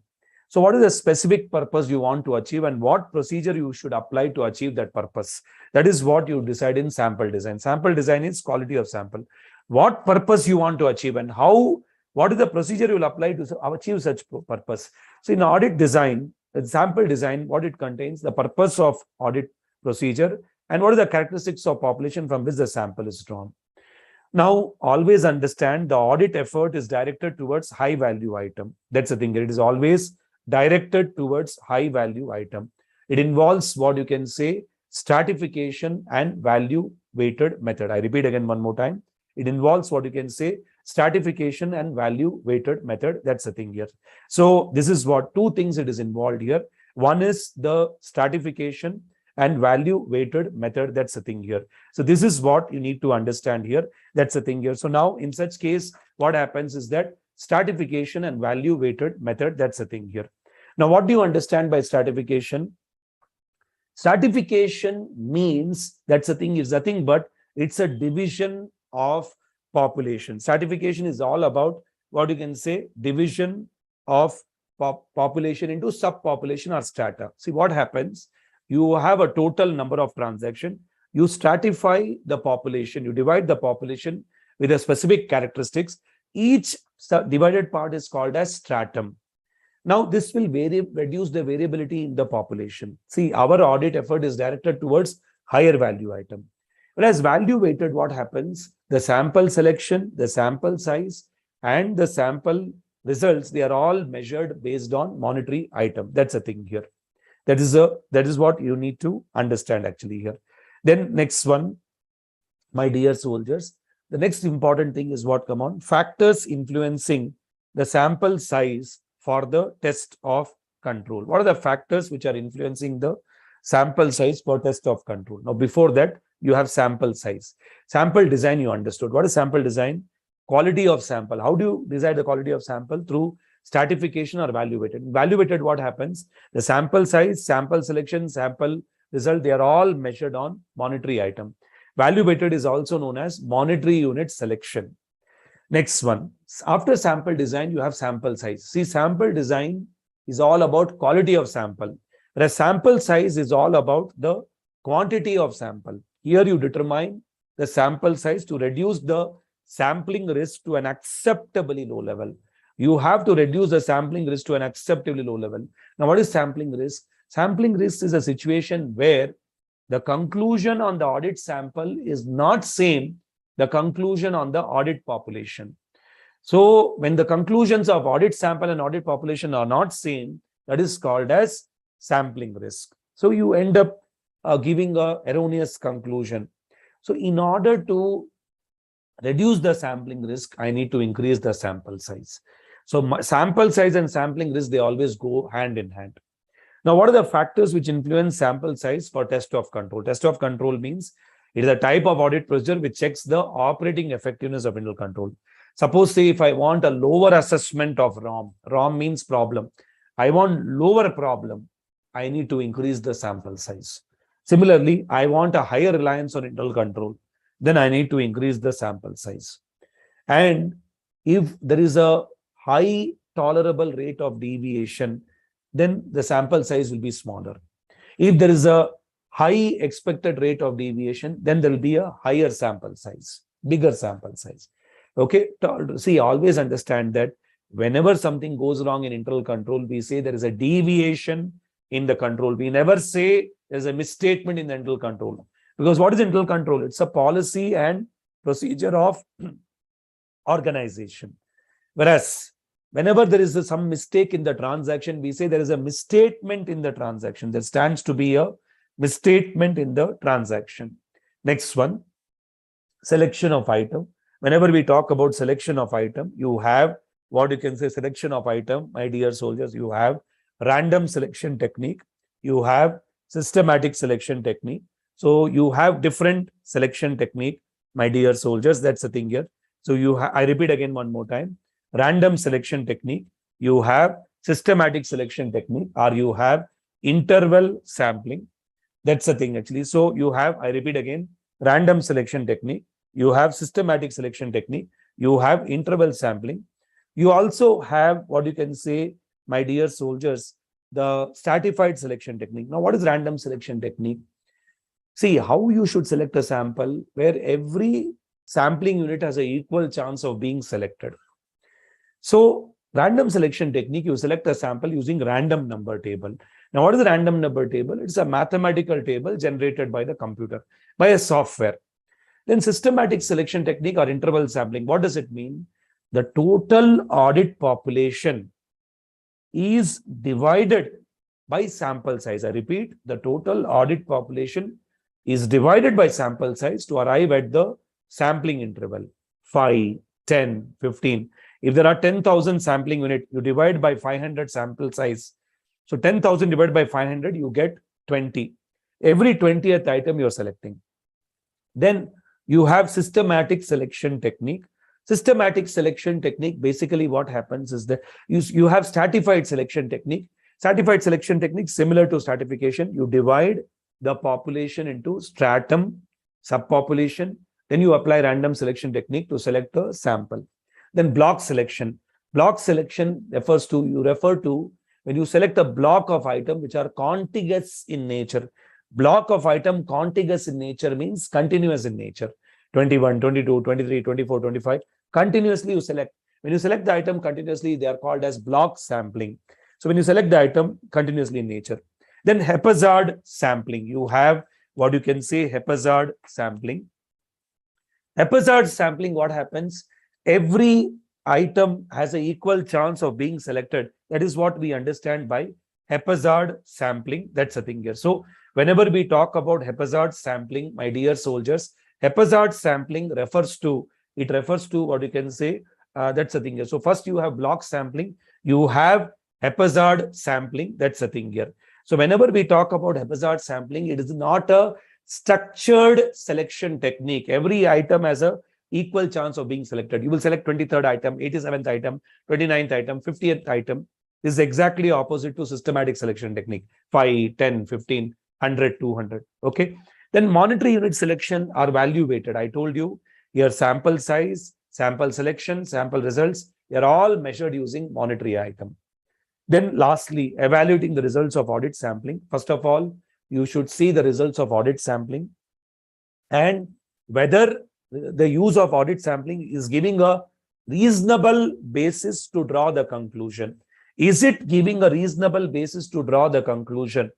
Or you should request to investigate the same. Is it giving a reasonable basis to draw the conclusion? That is what it is actually. Or you should request to investigate the misstatement. That's the thing here. This is what you need to understand here. Then you should tailor the nature, extent, timing of further audit procedure. That's the thing here. Tailor the nature, extent, timing of the further audit procedure. That's the thing here. So these are the pointers you need to understand, my dear soldiers. That's the thing is that, so you have to investigate the misstatement. See, for example, if it is not making any sense using audit sampling, you should ask the management to investigate why there is a misstatement. You should make adjustments, and you should tailor the nature, extent, timing of further audit procedure. Okay, this is all about the audit sampling. Then you have analytical procedure. Analytical procedure is governed under SA 520. Analytical procedure refers to evaluation of financial information through analysis of plausible relationship between financial and non-financial item. So there is a investigation of what you can say identified fluctuations or relationships which may be inconsistent in nature. That's the thing here. So what happens? Plausible means probable. You analyze the financial information through analysis of financial and non-financial information. For example, payroll to number of employees, sales to trade receivable, purchase to trade payable. You analyze, you investigate whether there's any fluctuation or inconsistent relationship. Analytical procedure is made of one, comparison of current year data with the prior period, comparison of current year data with the industry information, comparison of current year data with the anticipated results like budgets, forecast. And it also involves consideration of relationship. It also involves what you can say consideration of relationship. There is a consideration of relationship. That's the thing here. So analytical procedure also involves consideration of relationship. That's the thing here. So now, my dear soldiers, it also involves consideration of relationship. That's the thing here. So now in such case, my dear soldiers, whenever we talk about the consideration of what you can say relationship, that's the thing here. So now this is what you need to highlight actually here. So I repeat again one more time. There is a consideration of relationship, and that's the thing here. So consideration of relationship, this is the pointer actually here. These are the various factors, matters you need to understand here. I repeat again one more time. There is a, what you can say, consideration of relationship. Now, consideration of relationship means what? As I told you, debtor to trade receivable, debtor to sales, purchases to trade payable, interest to loan, depreciation to fixed asset, that way.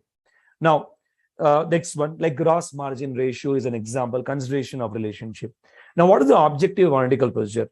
To obtain a relevant and reliable audit evidence by applying substantive analytical procedure. See, please go back to the basic. Audit procedure is of two types, RAP, FAP. RAP is applied to identify, assess wrong. FAP, there are two types of FAP, test of control and substantive analytical procedure. Test of control you apply to check the operating effectiveness of internal control. Substantive procedure is of two types, test of detail and substantive analytical procedure. So test of detail is what? You check the transaction with the documentary evidence. Substantive analytical procedure is the same which we are highlighting here. So whenever you apply analytical procedure at the end of the audit, during the audit, they are called as substantive analytical procedure. Then design and perform analytical procedure to form conclusion whether financial statement is consistent with auditor's understanding of entity. So you have to design and perform analytical procedure to draw conclusion that whether financial statement are consistent with auditor's understanding of entity.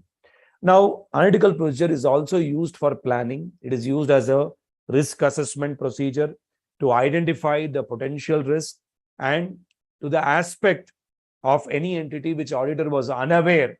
For there, definitely, this is quite useful in nature. Okay. Next one. What are the factors for substantive procedure? First of all, availability of data. So suppose say you're using analytical procedure as a substantive procedure, availability of data.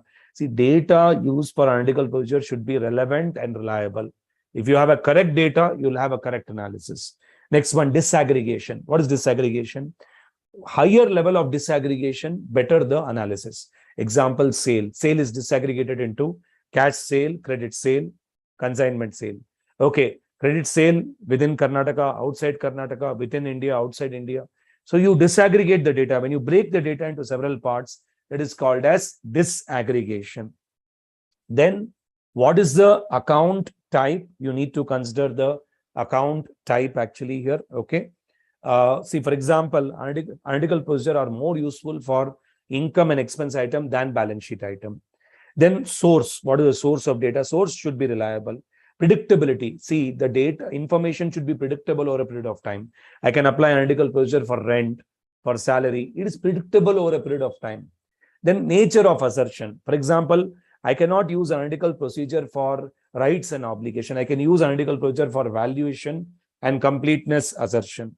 And also you should consider the inherent risk. What can go wrong? Because substantive procedure alone cannot provide SAI. So you have to consider what are the inherent risks which are involved here. Then what are the different techniques of analytical procedure? You have different techniques, my dear soldiers.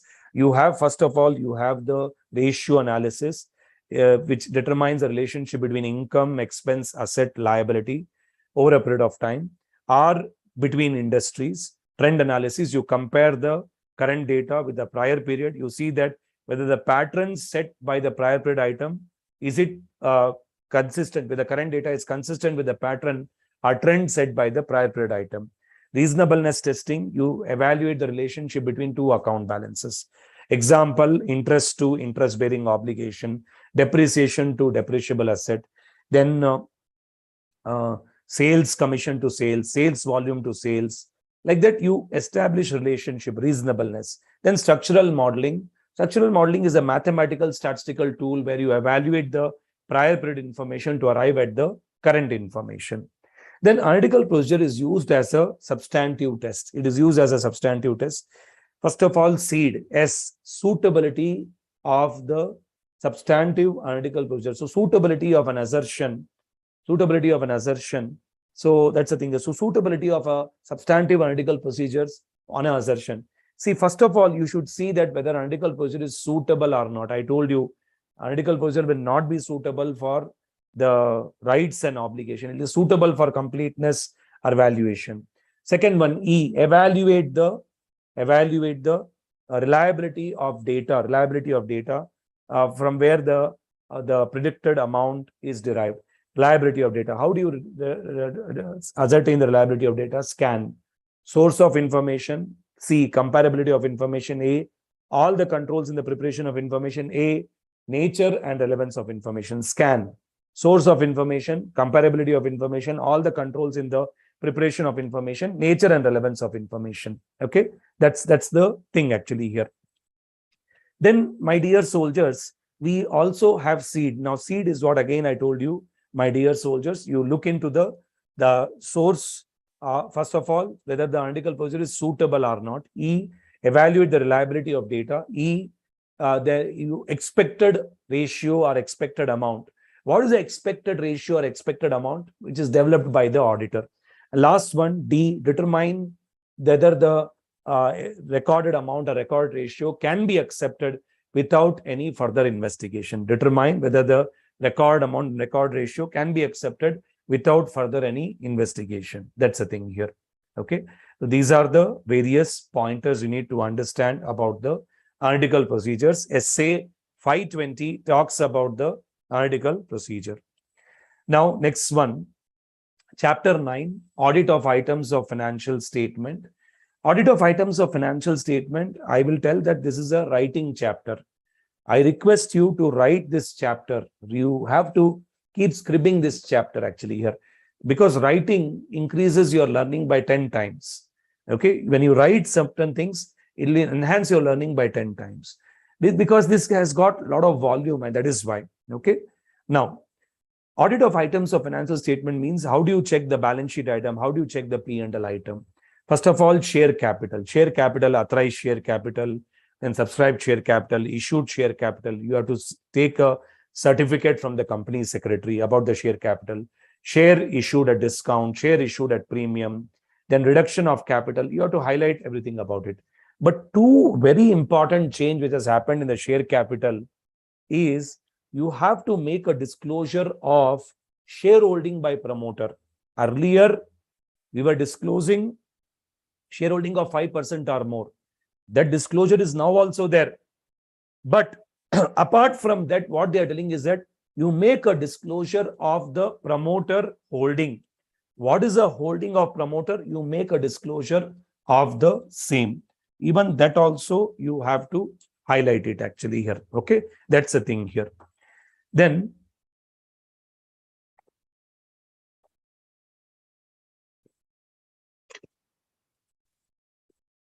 another very important change what they have brought it in share capital is that share issued at discount. Share issued at discount is void, prohibited, but it is allowed in sweat equity. But now, where a creditor is issued share at discount under statutory resolution plan or debt resolution recovery scheme, that is also permitted under section 53. This is a major amendment, share issued at discount. It is also there in RTP of November 22. Please be careful with that. So, share issued a discount, two exceptions. One is sweat equity. Second one, statutory resolution plan, a debt recovery scheme where it is issued to creditor at a discounted price. Second one, reserves and surplus. Reserves and surplus. You have to focus more on presentation and disclosure of reserves and surplus.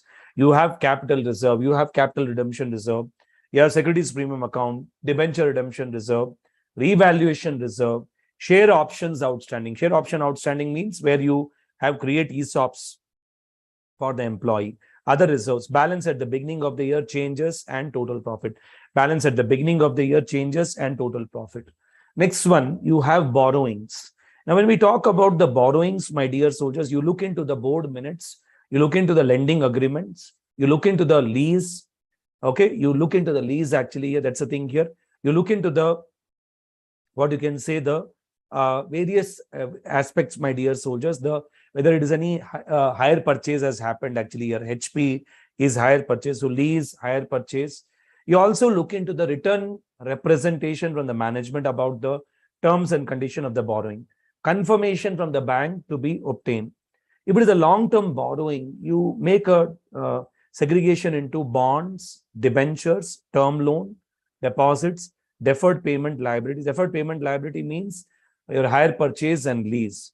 Then long-term maturities of finance lease. If it is a short-term borrowing is it repayable on demand from bank, other parties, related party transaction, deposits. Then you need to look into the willful defaulter, whether the company is declared as a willful defaulter. So willful, this is a requirement of CARO 2020.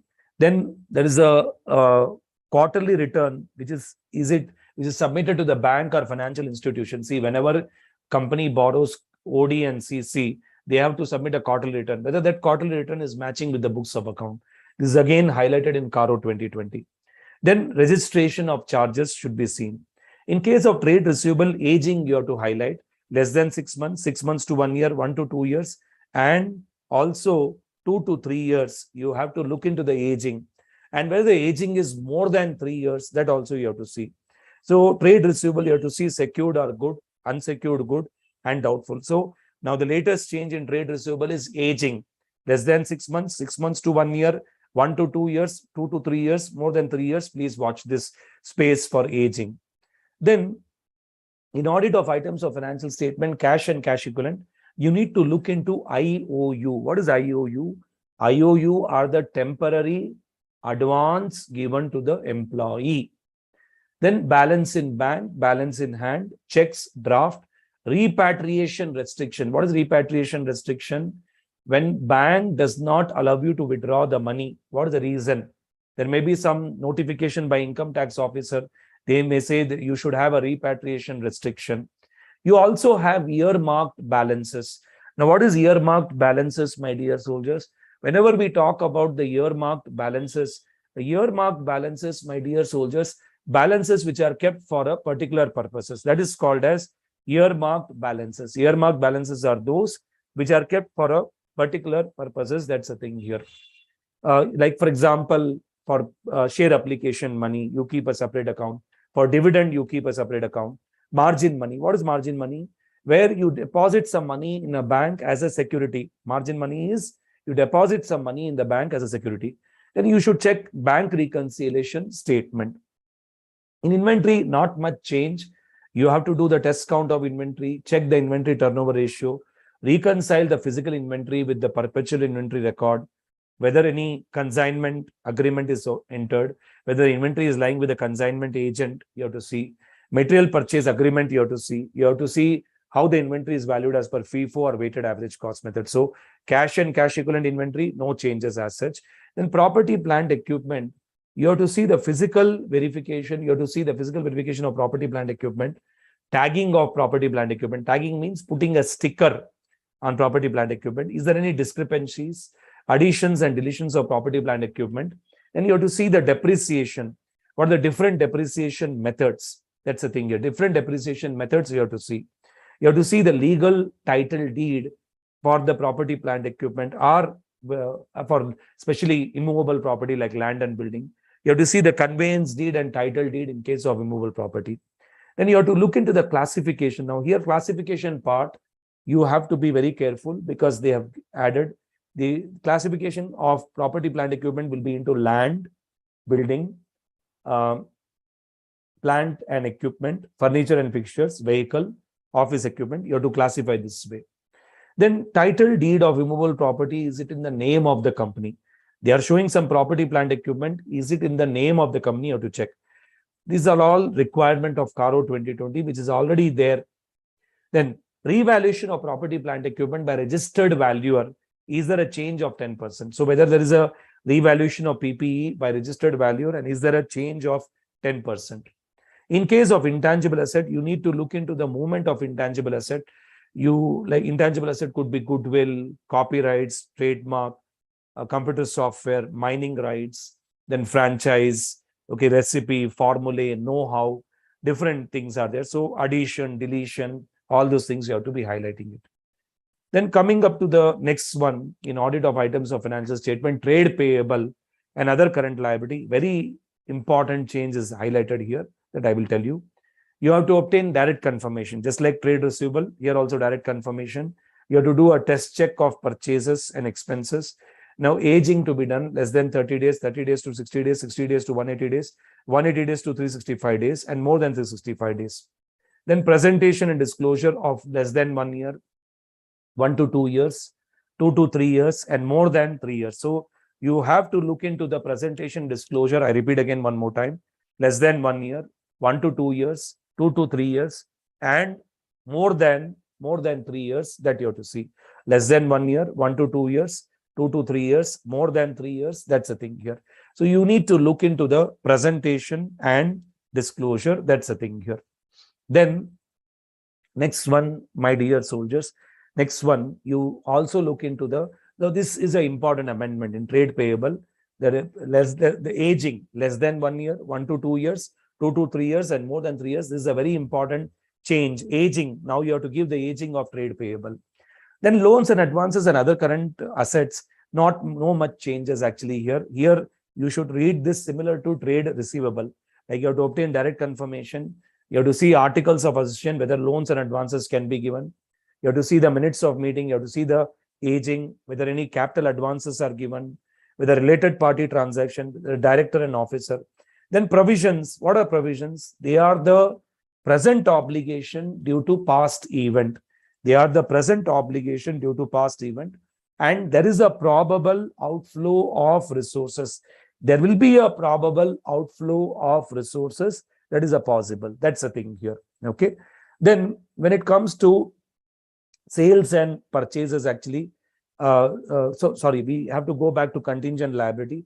What is contingent liability? Basically, they are possible obligation from past events. I repeat, it's a possible obligation from past events, occurrence or non-occurrence, and not within the control of entity. So it's a possible obligation, whereas provision is a present obligation because of past event. They may occur, they may not occur. Sales, purchase. See, for sales purchase, same concept you have to follow. You have to check invoice, you have to obtain confirmation, you have to see the returns like GST returns, and also you have to see the sales return and purchase return. You have to see the discounts, you have to see the agreement and aging. Same concepts are there for sales also and purchase also. Invoice, confirmation, returns, discounts, agreement, aging, and lastly GST. Gain or loss on sale of investment, dividend income, interest income. You have to see the investment register. You have to see that broker sold note. You have to see the bank statement, you have to see the interest warrant, dividend warrant. Then wages and salary, you have to see the offer letter given to the employee, the deductions such as PF, ESI, TDS, profession tax. You have to see the salary advance given. You have to see the payment is done, reconciliation is being done, depreciation, amortization, depreciation method, then presentation and disclosure of these items to be checked actually in case of the depreciation and amortization. These are the things here. So in the audit of items of financial statement, these are the various items to be checked. That's the thing here. Okay, fine. Then we go to company audit, chapter number 10, company audit. Company audit, very important provision is eligibility, qualification, and disqualification of auditor. So you have eligibility, qualification, and disqualification of auditor. Now you have to see section 141(3), which talks about certain entities, certain aspects are disqualified. For example, body corporate is disqualified, employer officer is disqualified, security held by any person, partner, relative in company, subsidiary, holding associates, subsidiary of the holding company, CSHAS, company, subsidiary, holding associate, subsidiary of the holding company. So if you're a shareholder, how can you be an auditor? You are an owner, how can you be an auditor? Then direct indebtedness of amount exceeding rupees 5 lakh by any person, partner, relative in CSHAS. What is CSHAS? Company, subsidiary, holding, associate, and subsidiary of the holding company. Then guarantee given for amount exceeding rupees 1 lakh by any person, partner, relative in CSHAS. Then business relationship with CSHAS, company, subsidiary, holding, associate, subsidiary of the holding company. Then what is the limit? They have given a limit that maximum you can take up the audit of 20 companies. If you're holding more than 20 company audits, then you'll be disqualified. But for counting 20, you will not consider 1% company, small company, dormant company, and private limited company where the paid up share capital is less than 100 crores. Then fraud, where fraud has occurred, and where relative is a director, the auditor will stand to be disqualified. Where auditor is convicted of fraud and period of 10 years has not expired. Next one, selection of auditor. When we talk about the selection of auditor, you look into that actually here. That's the thing here. Selection of auditor is done by audit committee. Now they are asking you more question on which type of company should create an audit committee. Public listed company, unlisted public company where paid up share capital is 10 crores or more, borrowings from a bank or financial institution, and debentures is 50 crores or more, and also turnover is 100 crores or more. So which type of company should create audit committee? Please be careful. They are asking question on rotation of auditor. Which type of company will take rotation of auditor? So you have listed company, unlisted public company, paid up share capital 10 crores or more, and borrowings from a bank or financial institution is 50 crores or more. For a private company, paid up share capital 50 crores or more, borrowing from a bank or financial institution is also 50 crores or more. Then appointment of auditor in case of a government company, it is appointed by CAG. In case of first auditor, CAG will appoint within 60 days. If they fail, then board will appoint 30 days.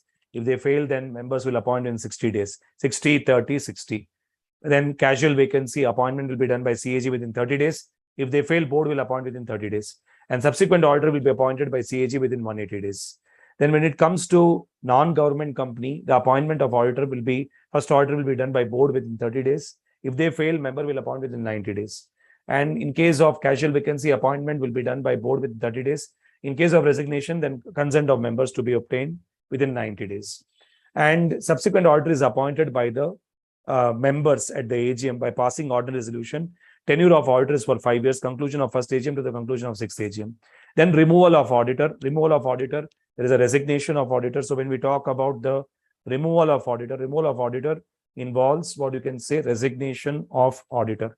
So whenever we talk about the removal of auditor will involve what you can say the resignation of auditor. That's the thing here. Auditor will resign. He will file form number 883. Then there is a removal of auditor by the board. They take prior consent of central government by filing form 882. Then there is a special notice is given for the removal of auditor by the members. Special notice will be given at least 14 days before the general meeting. Then the company will circulate the special notice to all the members. They'll circulate the special notice. That's the thing here. So they'll circulate the special notice to all the members. That's the thing here. So special notice will be circulated by them actually. That's the thing here.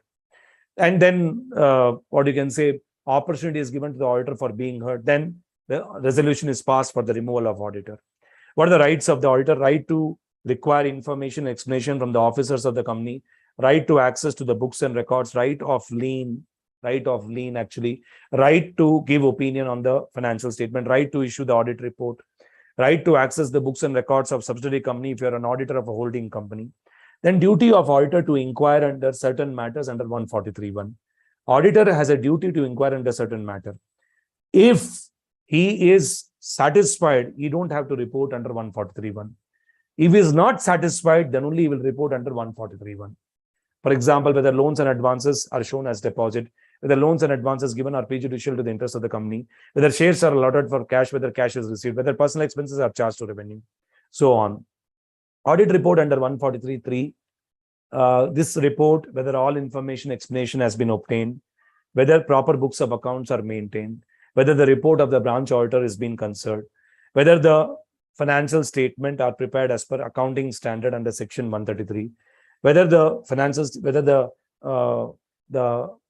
statement are prepared as per the books of account, whether internal financial controls are operating effectively, whether director is disqualified. These things are under 143(3). But the main amendment which has happened is CARO 2020. CARO 2020, I will tell you that you focus on first 14 clauses of CARO. There are totally 21 clauses, but you focus on first 14 clauses, and that is required actually. First 14 clauses of you should focus, my dear soldiers. Okay, that's the thing here. Okay, now I'll take a 10 minutes break. Once I come back, I'll start from CARO 2020.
Now, when I talk about CARO 2020, CARO is a type of audit report which is issued by the auditor. Now, what is CARO? CARO is a company's auditor's report order. It is a type of audit report which is issued actually here.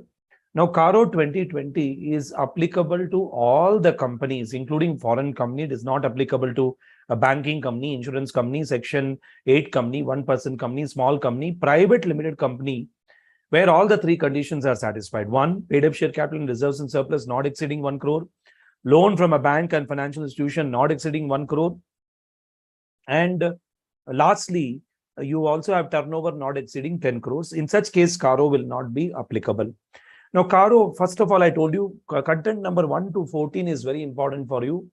From 15 to 21, you have to just go through it actually here, okay? Because they are more vibrating with CA final. Sir, should we omit? No, I'm not going to omit. You go through it actually, but I'll just run through. Clause 1 talks about property, plant, equipment, intangible asset. Are you maintaining proper records for property, plant, equipment, showing full particulars, quantitative details, situation, and whether company is maintaining proper records for intangible asset, whether physical verification of property, plant, equipment is done by management at a reasonable interval, whether any material discrepancies are there, whether reevaluation of PPE and IA is done. Earlier they were using fixed asset, now they say PPE and IA, and whether it is done by a registered valuer, whether physical verification of asset which is done within a reasonable interval by the management, and whether title of immovable property belong to the company. If it is not belonging to the company, what is the reason why the title is not belonging to the company? What is the reason for the same that you need to highlight actually here?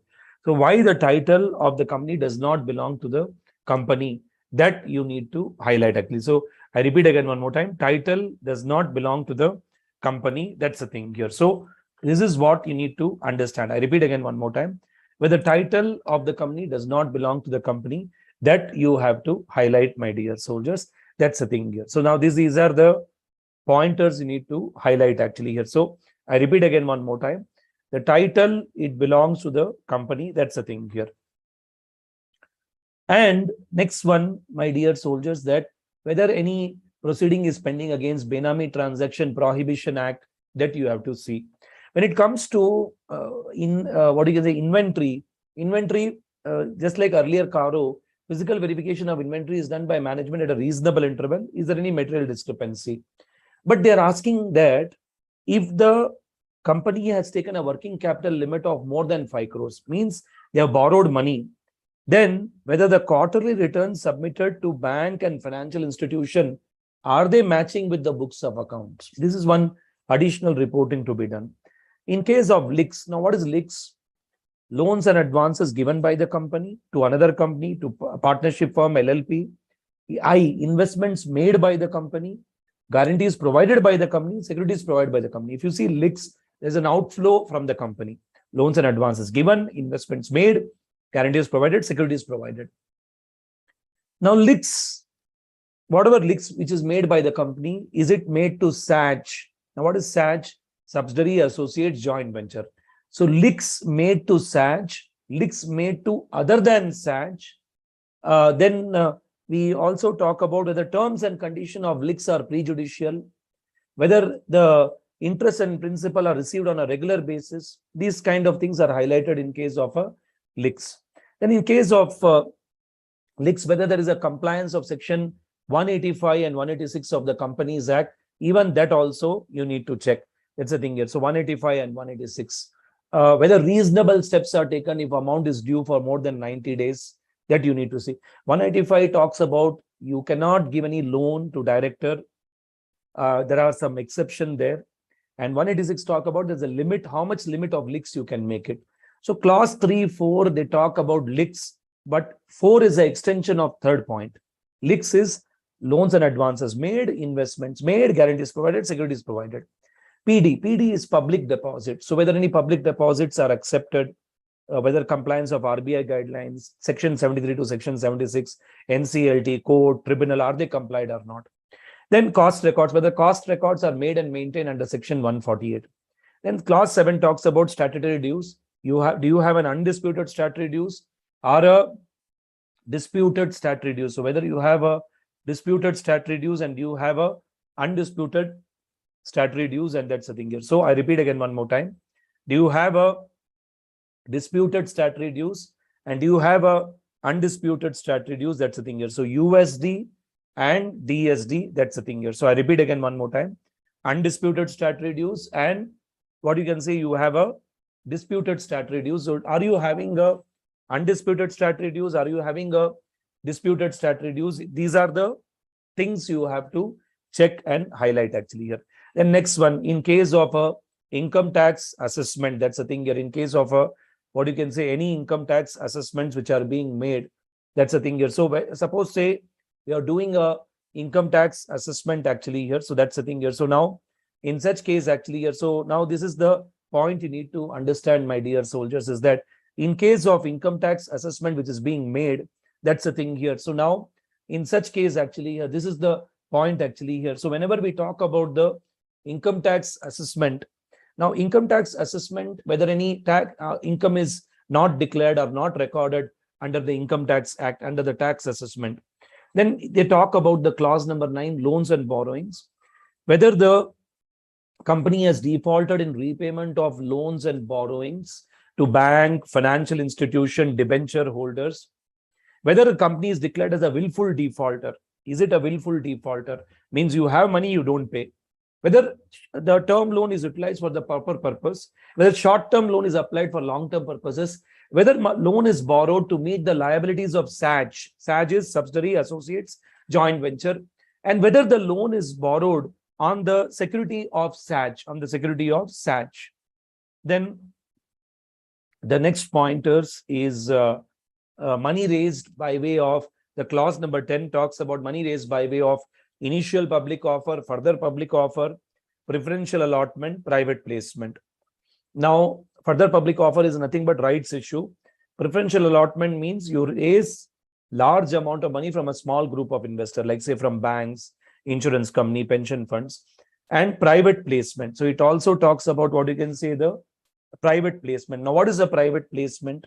Whenever we talk about what you can say, the private placement, whenever we discuss about the private placement, you raise money from friends, relatives, but by issuing shares and debentures.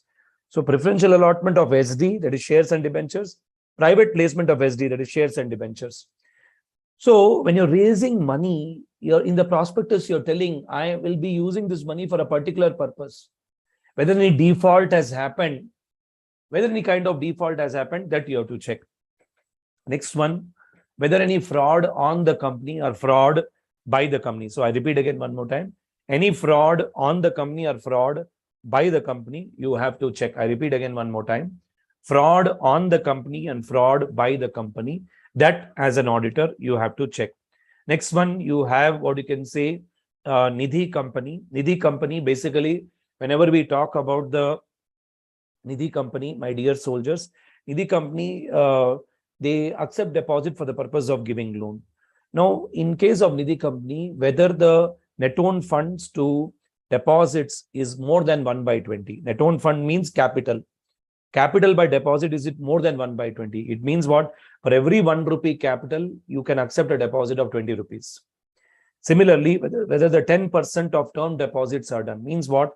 If a Nidhi company job is to accept deposit, whatever, suppose they accept 100 rupee deposit, 10 rupee they should deposit it separately as a term deposit. Then clause 13 talks about the related party transaction, whether related party disclosures are done as per accounting standard. So if there is a related party transaction under 188, have you taken approval of audit committee under 177? And related party transactions are properly disclosed as per accounting standard. Then IA talks about internal audit. Clause 14 talks about internal audit, whether internal audit department is appropriate to the size of the organization. So there are totally 21 clauses, but you please focus more on first 14 clauses. Rest all clauses just run through. But first 14 is very important in CARO. Then audit report. This is made of 5 standards on auditing. SA 700, forming an opinion and reporting on financial statement. Now, SA 700, forming an opinion, reporting on financial statement, it deals with unmodified opinion. It deals with unqualified opinion. What is unmodified? What is unqualified opinion? True and fair means what? There is no material misstatement, SAI is available. There is no SAI is available. So unmodified opinion means good opinion. 700 gives you good opinion. Then you have to do certain specific evaluation. What is the specific evaluation? One is the financial statement disclose the accounting policy. Financial statement disclose the accounting policy. Second one, accounting policy is properly selected and applied. Third one, accounting policy is consistent with AFRF, is consistent with applicable financial reporting framework. Accounting estimates are reasonable. Presentation, structure, and content of financial statement is fair. The information in the financial statement is relevant, reliable, understandable, and comparable. Financial statement discloses to the intended user for proper understanding of transaction and events in the financial statement. Terminology used in the financial statement is appropriate. So you have to make a specific evaluation in the financial statement.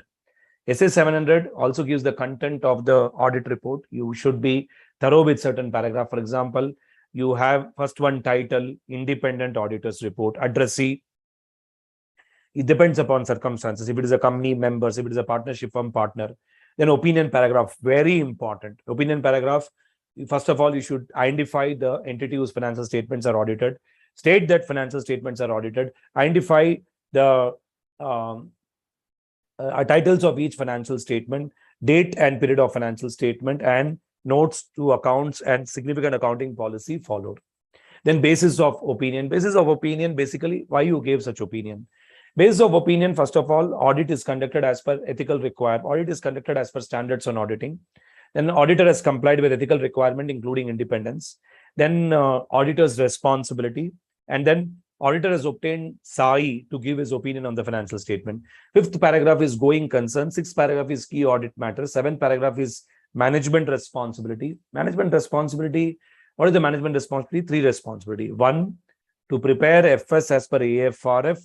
Second one, to DIM, IC, design, implement, maintain internal control. And third one, to third one, when we talk about actually here is that basically we talk about the third one. Third one, it is all about to design, implement, maintain internal control. That's the thing here. And the third one, my dear soldiers, that to assess the appropriateness of going concern. Now, auditor's responsibility. Auditor, what he has to do? He has to obtain a reasonable assurance that the financial statements are free from material misstatement due to fraud or error. Reasonable assurance is a high level assurance, but it is not a absolute assurance. So all the material misstatement cannot be detected here. And misstatement is considered as a material if it influences the economic decision of the user of the financial statement. What is the auditor's responsibility? We'll also talk about auditor should act with professional skepticism. He should use professional judgment. He should identify risk. He should assess risk. He should design responses to the risk. He should understand internal control.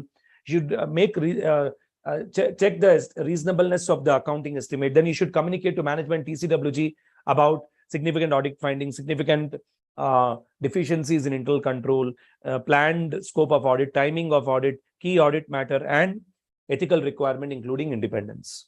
Then what is the location of auditor's responsibility? Is it given in the main audit report? Is it given as appendix? Is it given as a reference to the website? Then legal and other reporting requirements under CARO 2020, you have to report here, and 143.3 you have to report here.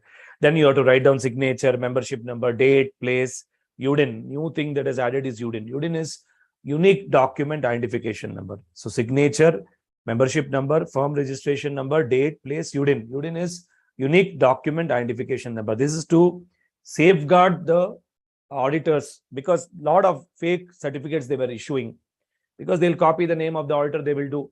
Now with UDIN, what happens? The interest of auditor is being protected. Next one, SA 701, communicating key audit matters in the independent auditors report. Key audit matters is what? They are the matters of significant importance. They are the matters of significant importance, which as per auditor's professional judgment in the audit of current period financial statement, they are the matter of significant importance as per auditor's professional judgment in the audit of current period financial statement. Key audit matter is a select of communication made to those charged with governance.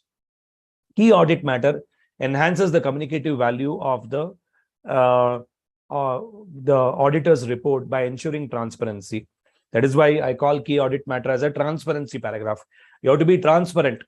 Key audit matter provides additional information to the user about auditor's judgment, about entity, about management judgment. What are the areas to be considered for key audit matter? How do you determine key audit matter? This is a very important question. You have to consider one areas of assessed ROM. A is assessed ROM, ROMM. Then S, significant risk. You make a mnemonic, ASSAM, A, assessed ROM, S, significant risk, AS, significant auditor's judgment, A, accounting estimates having high estimation uncertainty, M, management judgment, and significant transaction in events. I repeat again, ASSAM, assessed ROM, significant risk, significant auditor's judgment, accounting estimates, and management judgment, and significant transaction and events. Then SA 705 talks about modification to independent auditor's report. So it deals with modified opinion. There are three types of modified opinion: qualified, adverse, and disclaimer. Qualified. SAI is not available. Undetected misstatement is material and not pervasive to the financial statement. SAI is available. Misstatement is material and not pervasive to the financial statement. Misstatement means something is wrong. Material means important. Not pervasive means not spreading. So what does it mean? Something is wrong, is important, it is not spreading. It is affecting one or two accounts. Then adverse opinion. SAI is available. Misstatement is material and pervasive to the financial statement. In case of qualified opinion, you use a phrase except for the matter given in basis for qualified opinion paragraph, except for the matter given in. Whereas in case of adverse opinion, you use the phrase not true and fair. In adverse opinion, misstatement is material, pervasive to the financial statement. Something is wrong, is important, and spreading everywhere. Pervasive means spreading everywhere.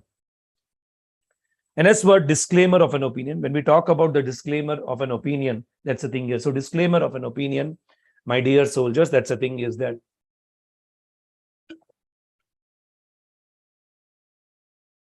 you talk about the, what you can say, the disclaimer of a opinion, that's a thing here. So we talk about what you can say, the disclaimer of an opinion, that's a thing here.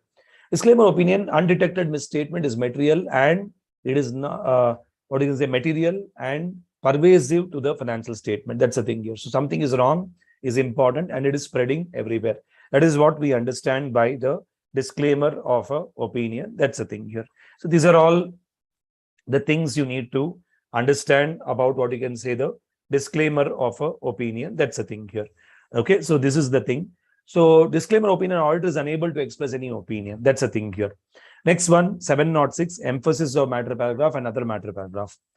Emphasis of matter paragraph is like a caution paragraph. You draw attention to some items in the financial statement. It's like a cautioning about something in the financial statement. Emphasis of matter paragraph is a paragraph included in the auditor's report that refers to matters presented and disclosed in the financial statement, which as per auditor's professional judgment is significant to the intended user understanding of financial statement. So it is more like a caution paragraph. You caution about something in the financial statement. For example, adoption of new accounting policy, catastrophe, subsequent events, adoption of new accounting standards, non-compliance of laws and regulation. Then coming up to other matter paragraph. Other matter paragraph is a paragraph included in the auditor's report that refers to matter other than presented and disclosed in the financial statement, which as per auditor's professional judgment is significant in the intended user understanding of audit, auditor's responsibility, and audit report. Auditor's responsibility, audit report. In other matter paragraph, you will be drawing attention only to matters which are related to audit, auditor's responsibility, audit report. Okay. So it is, but it will not draw attention to financial statement. Something other than towards audit report, they may try to attract the attention. Next one, you have SA 710, comparative information, corresponding figure, and comparative financial statement. What is comparative information? They are the amounts and disclosure of the prior period financial statement. I repeat, they are the amounts and disclosure of the prior period financial statement. See, along with the current period, they will also give prior period financial statement. So these are the amounts and disclosure which are related to the prior period financial statement. There are two types. There are two types, my dear soldiers. One is corresponding figure. One is comparative financial statement. See, corresponding figure are a comparative information. They refers to amount and disclosure of the prior period. They refer to what? Come on. The amount and disclosure of the prior period. I repeat again one more time. It refers to the amounts and disclosure of the prior period. That's the thing. I repeat again one more time. It is referring to what you can say, my dear soldiers, amounts and disclosure of the prior period. That is the thing actually here, which is an integral part of the current period financial statement. And if audited, then opinion is given only on the current period financial statement. Okay, they are integral part of current period financial statement, but when you are doing audit, you will be expressing opinion only on the current period. Whereas comparative financial statement, the second one after corresponding figure, they are also comparative information. They are the amounts and disclosure of the prior period, which are read along with the current period financial statement. But if it is audited, separate opinion is given on current period financial statement as well as comparative financial statement. So what happens in corresponding figure approach? You are giving opinion only on the current period. You are giving opinion only on the current period. Whereas in comparative financial statement approach, you are giving opinion both on the current period as well as the prior period. So you are not expressing any opinion on the corresponding figure. No, you don't give any opinion on the corresponding figure. Corresponding figure approach, there are three exceptions where you give opinion. One, where PPFS is unaudited, where prior period financial statement is unaudited. So first thing is that where PPFS stands to be unaudited. Second one, the first one is that the PPFS is unaudited. And second one, my dear soldiers, so first, as you said, PPFS stands to be unaudited. And second one, my dear soldiers, is that where modification was given for the prior period financial statement is unresolved. Qualification, adverse, disclaimer, opinion was given, it is unresolved. And now it is unresolved means it is affecting the current period. Then auditor will give opinion on both current period as well as corresponding figure. Again, I'm telling that as an auditor, I will not express my opinion on corresponding figure. But three exceptions. One, PPFS is unaudited. Second one, PPFS modified opinion was given. Qualified adverse and disclaimer, it is unresolved. And third one, where PPFS unmodified opinion was given, but auditor found a misstatement related to PPFS. So in the prior period financial statement, they gave unmodified opinion, but auditor found out some material misstatement related to the earlier year. Okay, this is what comes in the purview of what you can say the corresponding figure, why it will be given opinion on that. Then we'll move forward. Bank audit.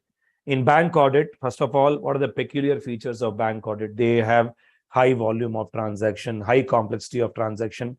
Business of bank is to accept deposit for the purpose of giving loan. In bank audit, you should also highlight that it is heavily network, high complexity of transaction are there, high volume of transaction there, and it is heavily network industry, and it is regulated by a regulator. Regulator here will be RBI. Now, bank, there are different types of bank. You have what you can say commercial bank, which is universal in nature. Payment bank, they don't give any loan. They accept deposit, but they don't give any loan. Then you have cooperative banks, which is only meant for the members as per the cooperative principle.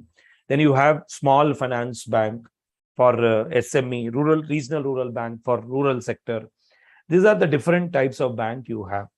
Now, bank audit reports are issued. The bank will issue, as an auditor will issue several reports. He'll issue report on the operating effectiveness of internal control. He'll issue report on statutory liquidity ratio. He'll issue the report on the, what you can say, Jilani committee, Ghosh committee, Ghosh committee on fraud, Jilani committee on internal control. He'll issue a long form audit report. Long form audit report is a requirement. I repeat again, a long form audit report is a requirement of RBI. It's a requirement of RBI. It has to be issued before the 30th June. Before 30th June, it has to be issued. It's a requirement of RBI. That's the thing here. So that is what we understand by the long form audit report. That's the thing. The long form audit report is a requirement of RBI. That's the thing here. Next point, which you need to be very clear, my dear soldiers, is that there is a, what you can say, what you need to highlight, my dear soldiers, is that you need to have the engagement team discussions. So before that, you have advances. Now, advances is the heart of the bank audit. Advances, there are fund-based advances, non-fund-based advances. What is fund-based advance? Money is actually transferred to the borrower, term loan, education loan. It is actually transferred to a borrower. A non-fund-based advance means the money is not transferred to the borrower, but an undertaking is taken that in future something happens, it will be borrowed, like bank guarantee, letter of credit. So non-fund-based advance means you will not transfer the money to the borrower, but wait for a future contingency. Advances for the income recognition are classified into performing asset, non-performing asset. Performing asset are those where interest and installment is received on regular basis. Non-performing assets are those where the income asset ceases to generate the income. In performing asset, you recognize the income on accrual basis. Non-performing asset on cash or realization basis. In case of term loan, if the account is outstanding for more than 90 days. So in case of term loan, it is outstanding for more than 90 days. Similarly, in case of cash credit OD, account is out of order. When the outstanding of OD and CC is more than drawing power sanction limit for more than 90 days, or where the insufficient amount is deposited in OD and CC for more than 90 days, account is said to be out of order. In case of so these are the various things which we come across actually. That's the thing here. So these are the various pointers you need to highlight, my dear soldiers, in case of the advances, and that's the thing here. So I hope you're clear, my dear soldiers. That's the thing here. So in case of advances, which you need to highlight actually, that's the thing here. So advances will be highlighted in this particular manner. That's the thing here. Next one, my dear soldiers, is what you can say you have engagement team discussion. That's the thing here. So when we talk about the engagement team discussion, basically it is a discussion with the article assistant. That's the thing here. So mainly what happens, it has a discussion with the article assistant, and that's the thing here. So article assistant, what discussion you will do? You will discuss about what are the shortcomings, what are the issues in the bank, any fraud has happened in the bank. So any variations are happening, those I highlight. So anything which is non-recurring is discussed with the engagement team. Advances also, for the purpose of provisioning, we classify advances into 4 types of asset: standard asset, substandard asset, doubtful asset, loss asset. Standard asset are those where performing asset, here the provisioning is 0.4%. Substandard asset are those advances where it is NPA for less than 1 year. It is NPA for first time, and it is NPA for less than 12 months. That is substandard asset. Provisioning here is 15%. Doubtful asset is NPA more than 12 months. Doubtful asset, you have doubtful asset category 1, where it is doubtful asset for 1 year. There the provisioning will be secured portion 25%, unsecured portion 100%. Doubtful asset category 2, where it is a doubtful asset for more than 1 year up to 3 years. Here the provisioning will be 40% for secured portion, unsecured portion it is 100%. A doubtful asset category 3, here the provisioning will be what you can say 100%, okay, whether it is secured or unsecured portion. Loss asset are those which are declared by the, what you can say, by internal inspector and auditor as not recoverable. For example, a person has become insolvent, there you will have the loss asset where the provisioning will be 100%. Okay. Then finally, you have bank audit approach. You have to evaluate the controls, who performed the control, how the controls are performed, why the controls are performed, where the evidence for the performance of control is being maintained. Okay. So mainly bank audit will revolve around the control testing. That's the thing here. Then coming up to audit of different types of entity. Audit of different types of entity, you have to read government auditing. Government auditing is a independent, subjective, objective, not subjective, objective, independent, objective, principal examination of the government entity. So it is a principal examination of the government entity. That is what we understand by the government auditing. That's the thing here. So government auditing, the main role here is what come on the CAG plays a very important role in case of the, what you can say, the government auditing. That's the thing here. So government auditing, basically what happens is that In case of the government auditing, actually here what happens is that the main role is played by the controller and the auditor general. They may ask you a question, what are the duties of CAG to compile the accounts of the various departments under state and union government. He does not use the word central government.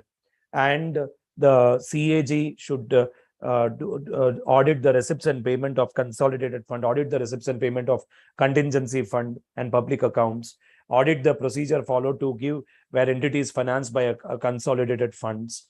Then to perform expenditure audit, there are 5 types of expenditure audit: audit of rules and order, audit of sanction, audit against provision of funds, proprietary audit, performance audit. Please go through this, very, very important. Then audit of local bodies. Local bodies comprises of municipality, corporation, village, panchayat. Okay, these are the local bodies. And local bodies, they get grants from the state government. Then they collect fines and penalties. Okay, they collect the taxes, property taxes, municipal taxes. They are meant for public health, public safety, and that's the thing here. So whether the various expenses incurred are properly authorized or not, you need to check.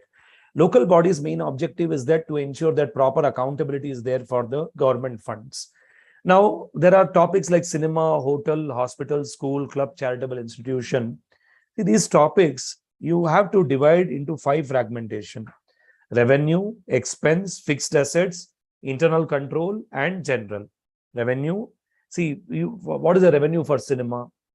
The sale of tickets, sale of food item. So you have to check those sale of food. Then also advertisement income they have. What is the major expense for cinema? Major expense for cinema is salary, maintenance, electricity, then purchase of film rights. Then what is the fixed assets? Fixed assets, you have to check whether they are properly recorded, depreciated. And what are the fixed assets? You highlight the land and building, projector. Then internal control. Now, internal control, the entry to the cinema hall is restricted to an authorized person. The number of tickets sold and the cash collected properly reconciled. Advance booking is properly reconciled. Control over food items. Last one, general. Check the bylaw under which cinema is registered, whether they are paying taxes regularly. So whenever you are thinking of these case studies under audit of different types of entity, always there are 5 fragmentation: revenue, expense, fixed assets, internal control, general. Let us apply the same principle for school. Now, what is the major income for school? Tuition fee, admission fee, fines and penalties, interest income, like that.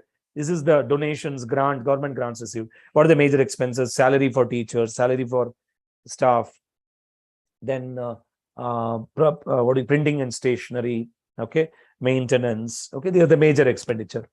Then they also have an income of hostel fees collected, okay. Then fixed assets will be land and building, furniture, fixtures, sports equipment, vehicles. Then whether the fixed assets are properly recorded, properly depreciated. Then coming up to internal control, first of all, whether there is a proper follow-up is done with the students for recovery of fees, whether the proper utilization, whether scholarship is given based on authorization, whether expenses are properly authorized by the managing committee, control over sports equipment, like that. So you have to internal control, and general, check the bylaw, check the university under which the school and college is registered.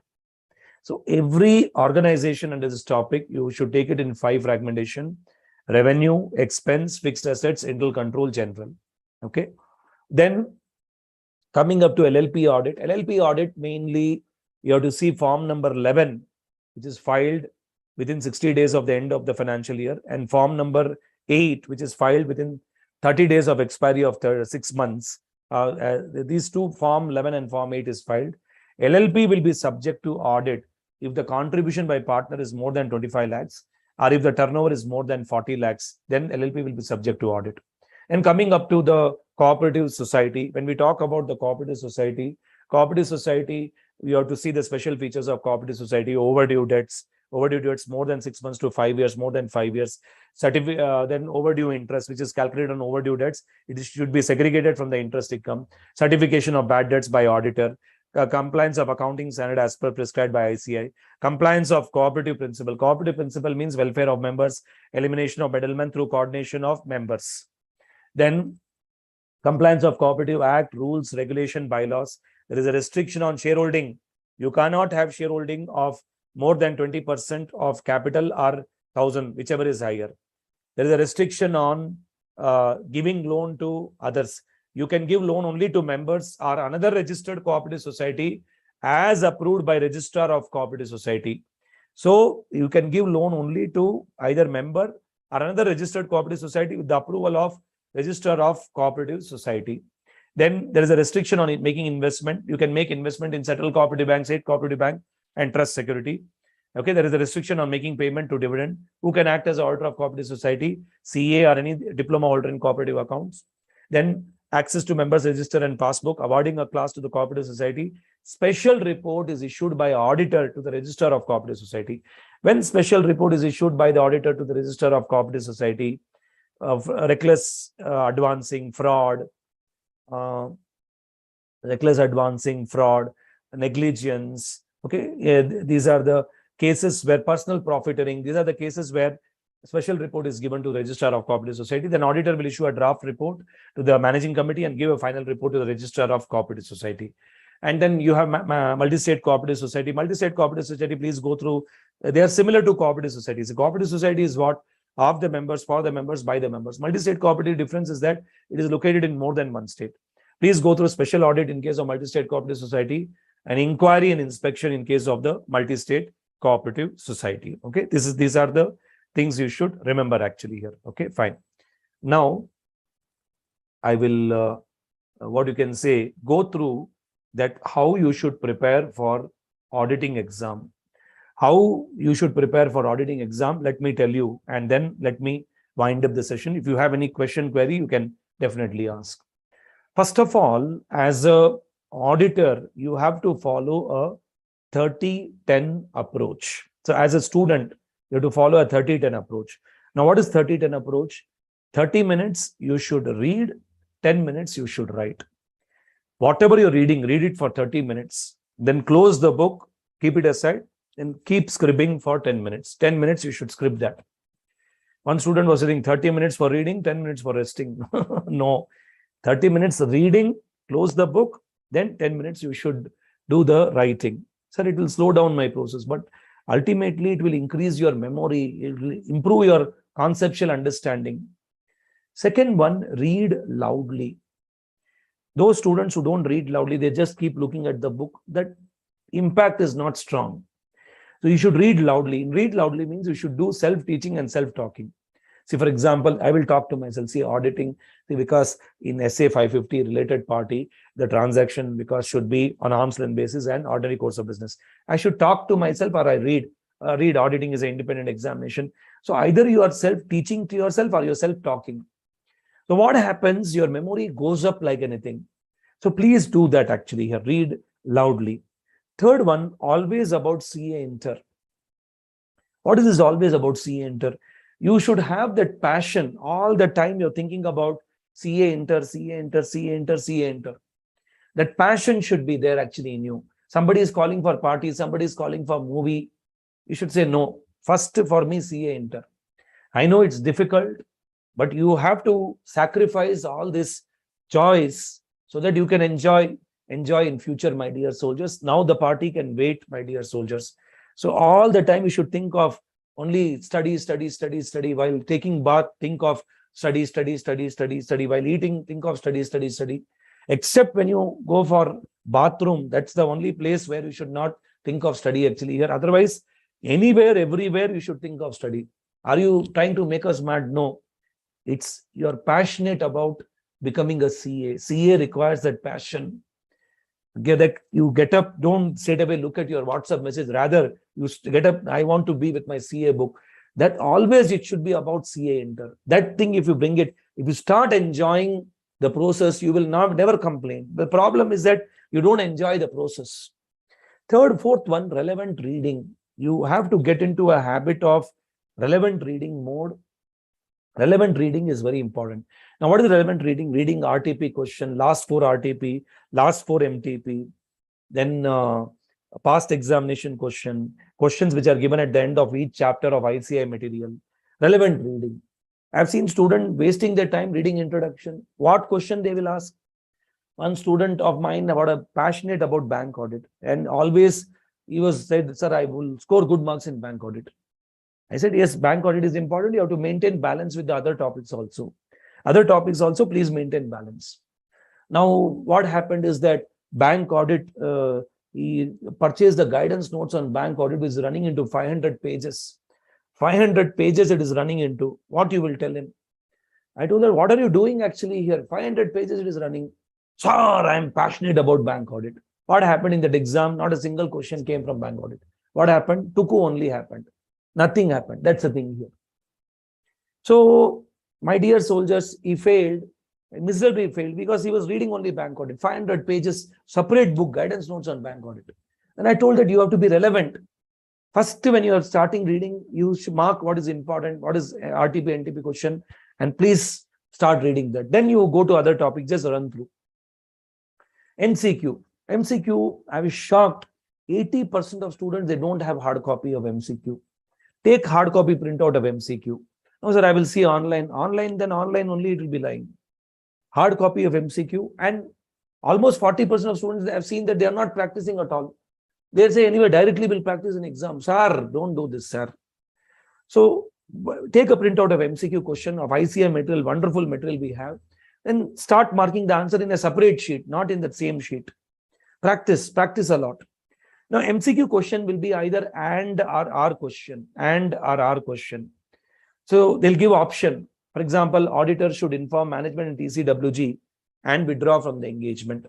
Then second option, auditor should inform management TCWG or withdraw from the engagement. So this and or question, you should be very careful, very, very careful. Second one, you will have questions, MCQ like correct, incorrect question. Correct, incorrect will be there. They'll give a statement, whether it is correct or not. Audit documentation is a property of client. Correct, incorrect. In the option, they'll give first statement is correct, second statement is incorrect. So correct, incorrect statement they'll give. Then there'll be a question having not, they'll use the word not. Which of the following is not the content of audit engagement letter? Responsibility of auditor, responsibility of management, then management future plan. Now, management future plan. See what happens, sometimes we forgot the read the word not. We don't read the word not actually here. Okay. So what type of MCQ question you will have? And or question, correct, incorrect question, definition based question. Dash is dash influences the decision of the user of the financial statement. Materiality influences the decision of the user of the financial statement. Definition based MCQ will be there or not. They'll say which of is not. Please be careful. Then there'll be lengthy questions. Mentally be prepared. Integrated questions will be lengthy. So don't, looking at the question, don't get shocked. Oh my God. The problem is that you are not practicing. Start practicing it actually.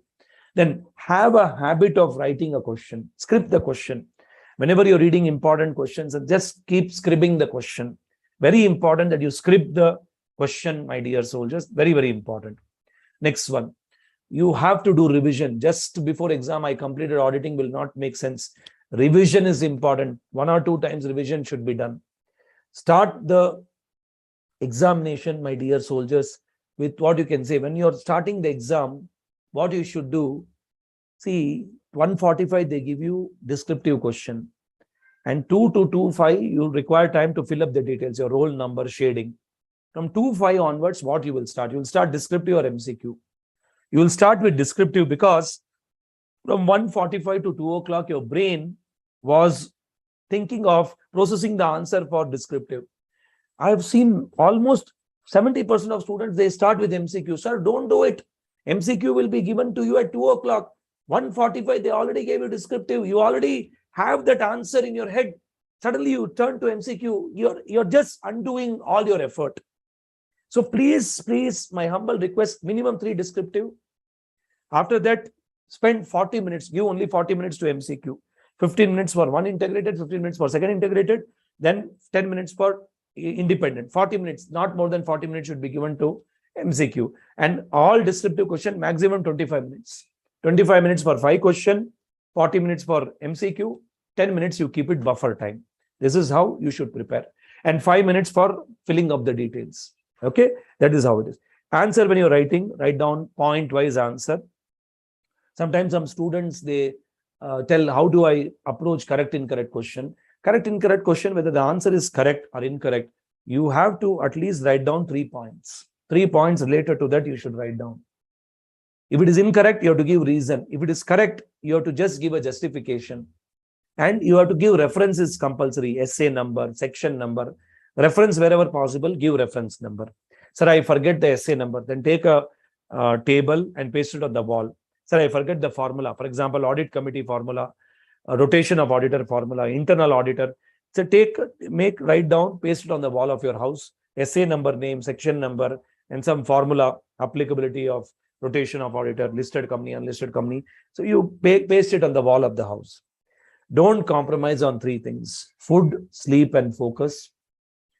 Food, some students I've seen at 12:30, they'll not be eating anything, and 12:30 mom will come say, eat food. No, I have to go to exam. In the examination time, they're skipping the lunch. Now that pain they will understand only at the evening, 4 o'clock. 4 o'clock, they'll undergo so much pain. Oh my God, they're tired, not rather than pain. They'll be tired, damn tired actually here. And don't compromise on the sleep. Sleep properly, 6 to 7 hours, 7 hours minimum, 6 to 7 hours. Don't compromise on the sleep actually. I will read 18 to 20 hours. Tuku only will happen. Nothing will happen. Who will study 18, 20 hours? You study, see, 3 hours you study. Then take a break. Take a break of half an hour, 45 minutes, whatever it is. Again, come back, study. When you take a break, you should not involve yourself with mobile and other thing actually. Stay away from them. Stay away from distraction. That is the next point. That is focus. Don't compromise on your focus. Focus is very much important. Concentration is very much important. So no mobile, no internet. Give your mobile to your parents and tell them only 30 minutes in a day you should be using it. 30 minutes in a day. That is the thing actually here. And better, instead of for better focus, take long walks without any gadgets.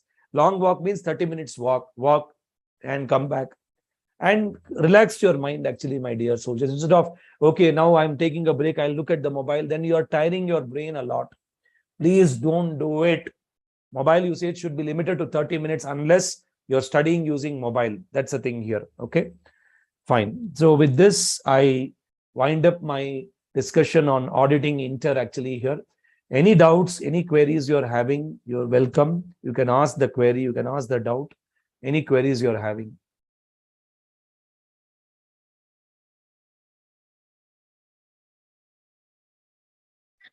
Hello, sir.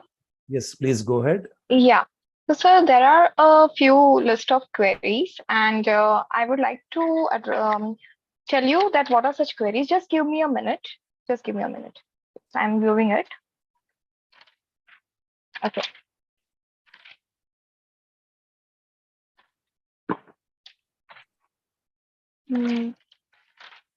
Okay. So one of the queries is, what is repatriation? And please also explain the conveyance deeds in case of the plant, property, and equipment. Repatriation restriction means you can't withdraw the money from the bank. Repatriation is withdrawal. So sometimes income tax department will send a notice to the bank manager that this money should not be allowed to be withdrawn. That is called as repatriation restriction. Then conveyance deed, basically this is a deed issued by sometimes government authority to the people. See, for example, you apply for a site with the government agency. Now, what happens is that the government will issue a deed in favor of the buyer. That is called as conveyance deed actually. Okay, fine. Then any other query? Yes, sir. I will tell you when it's the last query. So yeah, a couple of more queries. Sir, can you please explain about the LA and OCA under the Chapter 9 with regards to the audit of items of financial statements? LA and OCA under Chapter 9. Yeah, the second point it's been given. No? Yeah. This is loans and advances and other current assets. Okay. So loans and advances and other current asset, it is similar to trade receivable. You have to obtain a direct confirmation. And whenever a loans and advances is given, there should be an authority by articles of association. You should see the minutes of the meeting. Plus, you have to see the aging from how many months this money is given and it is outstanding. And then you have to make a separate disclosure of capital advance, related party transaction, director and officer.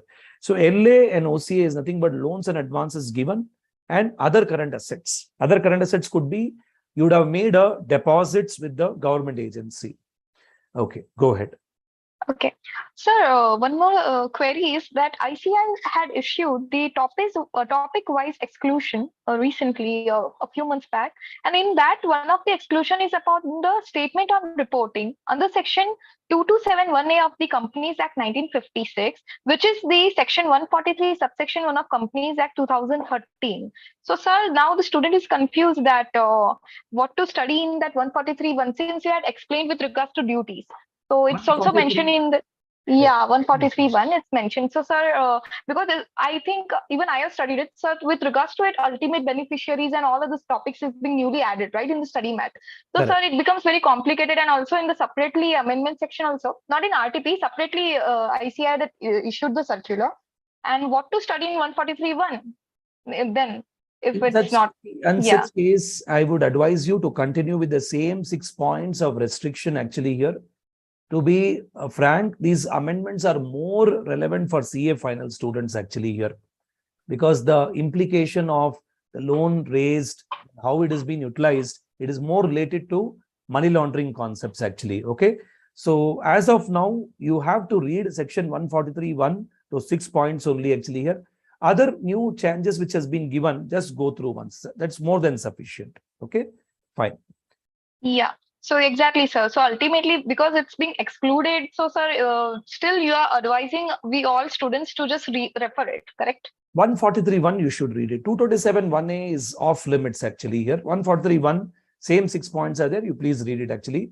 And the new changes, amendments actually here, because it is having a lot of practical implication, because you have to understand some more provisions of Companies Act. So it will be hardly tested for inter students. You can just run through that actually. You can run through that. Okay, no problem, sir. So the another query is, sir, kindly please explain the RAP and FAP procedures. Now, RAP is risk assessment procedure. FAP is further audit procedure. See, there are two types of audit procedure. First, let us try to understand the golden line of audit. Auditor designs and performs audit procedure to obtain SAI, to draw conclusion for the purpose of giving opinion to reduce the audit risk to an acceptably low level. Now, audit procedure, they are means to obtain SAI. There are two types of audit procedure: risk assessment procedure and further audit procedure. Now, why do I apply risk assessment procedure? To identify ROM. ROM means problem. Now, based on that, I will decide my further audit procedure. The nature, extent, timing of further audit procedure depends upon the results of ROM. There is risk of material misstatement. Further audit procedure is of two types: test of control, substantive procedure. Test of control, we check the operating effectiveness of the internal control. And substantive procedure is again of two types actually. Here there are two types in case of the substantive procedure. You have the test of detail and substantive analytical procedure. Now, what is test of detail? You check the transaction with the documentary evidence. And what is substantive analytical procedure? You analyze the transaction. Please go ahead. Okay. Sir, one more, sir, please can you guide us with regards to tips to solve the integrated case scenarios on bank audit? Again, I highlighted very clearly that what type of MCQ question you will get. Okay. So tips here, first of all, what happens is that unless and until you are not thorough with the subject, please don't attempt MCQ. But what type of MCQ they may ask you, I already shared with you. It may be correct, incorrect MCQ, definition-based MCQ, or not MCQ, and or MCQ. So different parameters of MCQ I've shared with you actually here. When you're reading MCQ, what I would suggest is that you need to read slow, understand, and you need to apply part read, part solve approach. I repeat, part read, part solve approach. I'm glad that you asked this question. In integrated MCQ, what happens? The question is lengthy. Okay, read the question half, part read, then go to the question, part solve. Again, come back to the question. That is the approach you should adopt. Because brain is not meant for retention of data. Brain is meant for processing of information. So unnecessarily you'll add to the work. And coming to the bank audit, actually here, what happens is that be thorough with definitions. Please be thorough with the advances area. These are the areas where majority of MCQs are tested. Please go ahead. Okay, just a second. Yeah. Sir, another thing which the student is asking that, sir, past MTP, since you said that past 4 attempts MTP to refer it, but sir, past MTP questions are not available, only the current series is being applicable. So now what to do in this case? It is available. See, you have to go and take April 22, March 22 mock test paper. Plus, you have to take September 22 and October 22 mock test paper. So these are the 4 mock test paper I'm referring to. Okay. If anything is before that also, please take it. Please take it actually. Refer them, solve them actually. MTP, RTP, previous examination question, important question solving, at least the 50% of burden you can share with that. And plus also what happens that you will know what is the pattern of question they are asking actually. Okay. That's the thing here. Okay. And sir, personally, I would like to ask you one thing is, sir, since you focused upon the food, sleep and focus. So sir, what about the exercise regime? Because I follow the yoga meditation, but due to exams also. So now I'm thinking that how to manage this time, like exercise time also, so that our health is remaining nourished. So can you give the guidance upon it? I think I did a mistake. I should have added walking or exercise actually. Rather, you're absolutely correct. See, John Rate, he writes in his book called Spark, when you exercise or when you play sports, when you come back and study, your brain becomes extremely activated. But very few people, they understand that. We want to study, show to the world that I'm studying for 12 donkey hours. That is what we do. 3 hours you study, take a break for 1 hour, play badminton, take walk, and definitely I would support yoga, because this will definitely calm your mind. Actually, your mind has to be calm. And that is a very rightful approach, actually, yoga or any exercise or even dancing for that matter. Okay. I'm sorry, I missed out on that point. I should have added that point rather. No, sir. So don't compromise on your yoga or thing actually here. So it can be done actually here. Okay. Do not compromise, because that will see what happens. Your grasping power goes up. Your understanding goes up. What is the use of logging for 9 hours and not understanding anything? Rather, take a break after 3 hours, take a walk, do different type of activities so that you remain activated. That's the thing here. Okay. Please do not take a mobile and start playing some video game because they're told, okay, we should play sports. So don't do that actually here. I mean, physical activity you should do. This will trigger your mind actually. That's the thing here. Okay, fine. Yes. Yes, sir. Finally, I would like to just, we will take 30 seconds. If students are having any queries, then you can post it. Otherwise, I will request sir, and I will give the thank you note and end the session. So sir, just give students 30 seconds if there are any furthermore queries. Yeah, just thinking. Yeah, I will not take much of your time. Okay. Okay, sir. I waited for a few more seconds, but I think there is no queries any further. So, okay, sir. So finally, sir, I was very happy and I was attending your whole session very sincerely. And really, the way you give the holistic approach to all the 13 chapters was really fabulous. I was really amazed at how, like, just within this 3 hours, you were able to cover so much lucidly. So I'm really thankful for it, for awarding us your precious time. And thank you so much, sir. For this, I would like to end this session by saying a teacher's quote by saying, Guru Brahma, Guru Vishnu, Guru Deva Maheshwara, Guru Sakshat Parabrahma, Tasmai Shri Guru Vedavaha. So this is my thank you to you, sir. And yes, sir, we can end the session, no problem. Thank you. Kind of you, Radha. Thank you very much. All the best, soldiers. Keep firing. Thank you very much. Thank you very much.